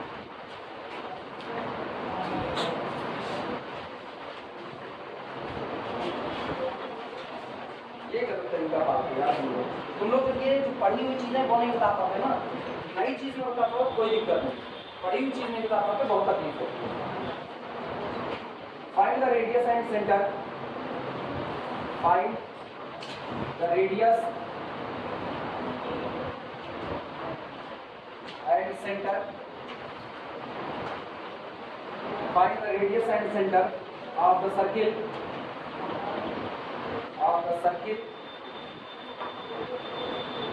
x² + y² + z² - 2y - 4z = 11, comma x + 2y + 2z = 15।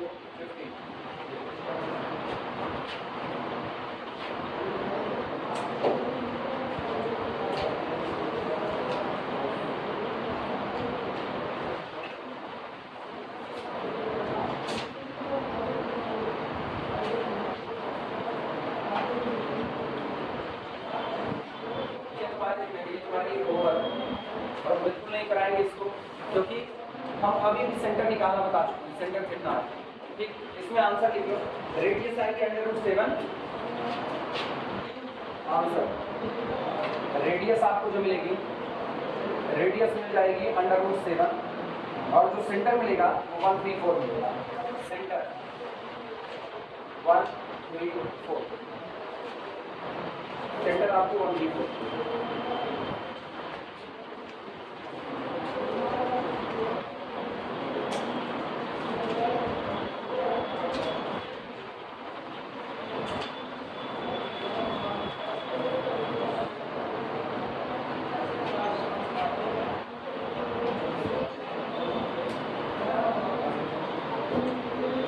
हो जाए तो बात दूसरों में करता है।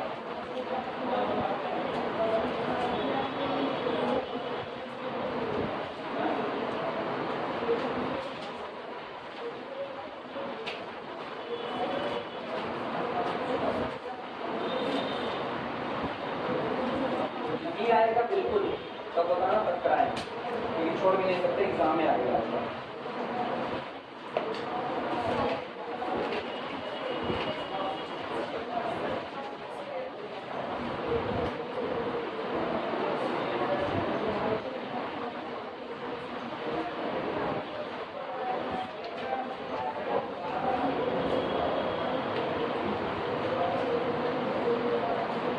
हो चुका न्यूमेरिकल लिखिए सब लोग।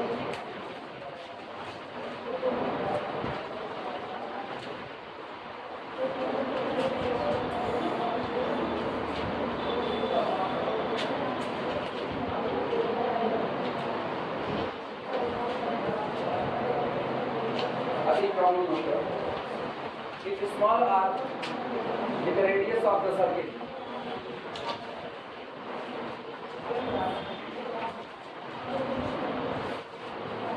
problem है, if small r is the radius of the circle, is the radius of the circle,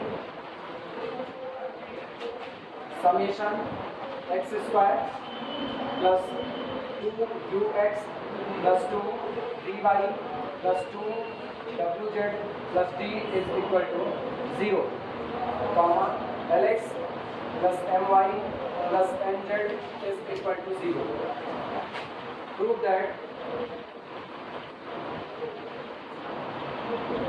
that r square plus d bracket में l square plus m square is equal to mw minus nv का whole square plus nu minus lw whole square plus lv minus mu whole square.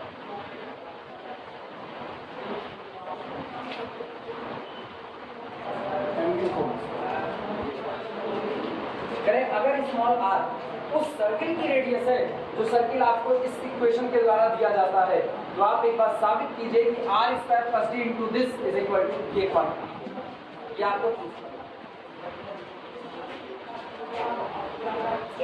काम करते हैं। सबसे पहले जो square दिया गया उस स्क्वायर को ट्रेस कर देते हैं। ये गौर करना,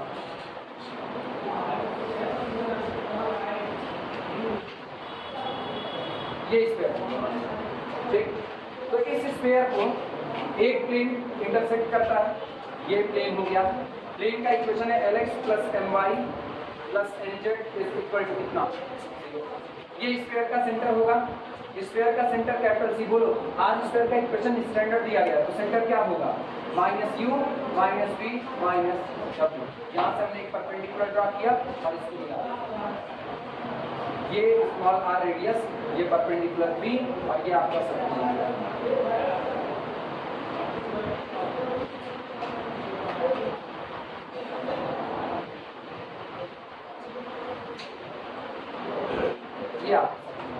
फिगर बना लो। स्क्वायर का इक्वेशन है s बराबर 0, प्लेन का इक्वेशन है p बराबर 0। ऐसे लिख देते हैं, s इज इक्वल टू 0 और प्लेन आपका ये दिया गया p बराबर 0।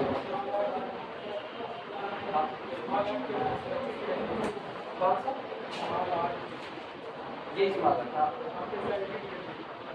अच्छा sorry, small r is the radius of the circle ना, ये मत बनाना भैया, ये बना लो, ये स्मॉल r। स्क्वायर की रेडियस कुछ और मान लो, स्मॉल a वगैरह मान लो, या स्क्वायर की रेडियस मानेंगे नहीं, ऑलरेडी निकाल दो। स्क्वायर की रेडियस मिल जाएगी under root u square plus v square plus डब्ल्यू square minus D.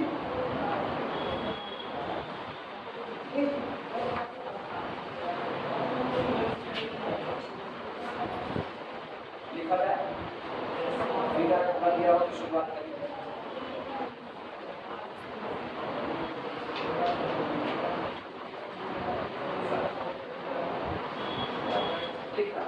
Obviously for the given sphere solution, obviously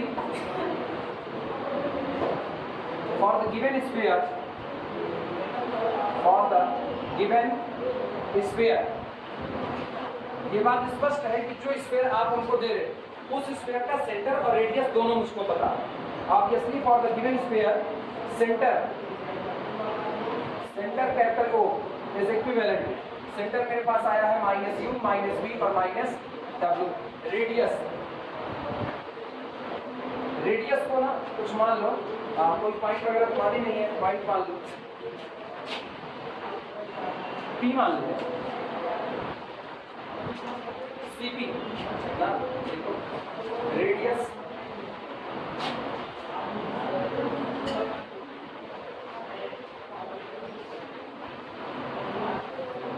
अच्छा उसको सेंटर को माने हैं आप ना, या तो इसको सी कर दो या इसको ओ लिख चुके हो, अभी नहीं लिखे हो।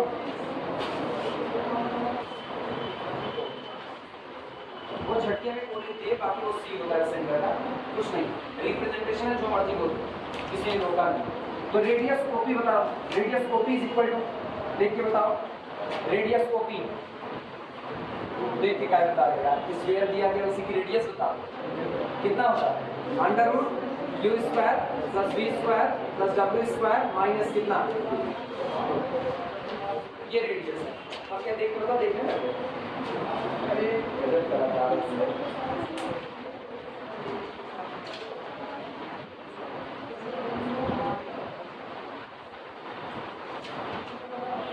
सोचो ऐसे में ओसी कौन होगा, ओसी ये पूरा, इसके सेंटर को सी है ओसी, ठीक। अगर ओसी की बात करें तो OC is the length of perpendicular from the centre of the sphere to the given plane. हाँ या ना, OC is the length of perpendicular, ये उस परपेंडिकुलर की लंबाई है जो खींचा जाता है कहां से, स्फीयर के सेंटर से दिए गए प्लेन पर ड्रॉप किया जाता है। लिख सकते हैं, लिखना therefore OC is equal to length of perpendicular from minus u minus v minus w to lx plus my plus nz is equal to 0। तुम्हें ऑन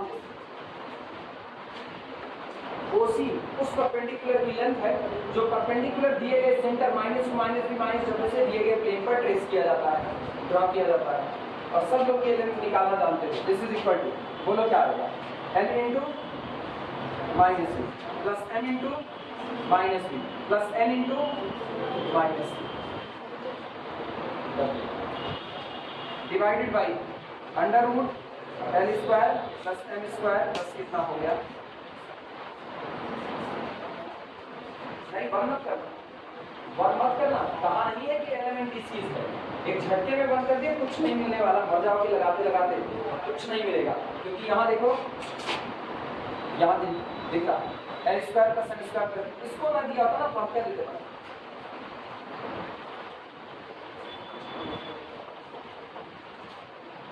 अब अगली बात, नीचे वाली क्वांटिटी अंडर रूट में है, ये पॉजिटिव होती है, ऊपर आपको नेगेटिव साइन दिख रहा है, आर टोटल नेगेटिव दिख रहा है, लेंथ नेगेटिव होती नहीं है, इग्नोर कर, यानी ये आपका कितना निकल के आएगा, this is equal to l u plus m v plus n डब्ल्यू divided by under root l square plus m square plus कितना हो गया एन स्क्वायर। आगे लिख देना लेंथ नेवर बी नेगेटिव, आगे लिख दो लेंथ नेवर बी नेगेटिव, इस पे माइनस साइन हटा दो, डब्ल्यू को मार दिया जाएगा, मार्क लगाने पे भी माइनस साइन देगा, ऐसे इसका आंसर कई मार्क लिखा है, वो देखें लगा कोई दिक्कत चाहे नॉट लगाओ चाहे तो लेंथ नेवर बी नेगेटिव, इसलिए ऐसा होगा।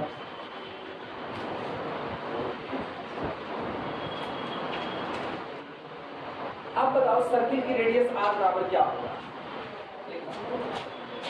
डियर को सर्किल की रेडियस कितनी है r, तो r स्क्वायर बराबर OP स्क्वायर माइनस कितना माइनस OC स्क्वायर लिख सकते हैं कि नहीं, यानी this is equal to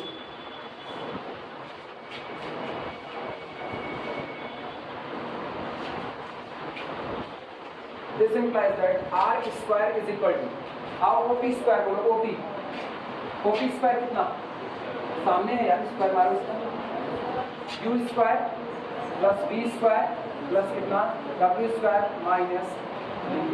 minus OC square, OC का होल स्क्वायर करो, इसका होल स्क्वायर करो, कितना होगा बोलो,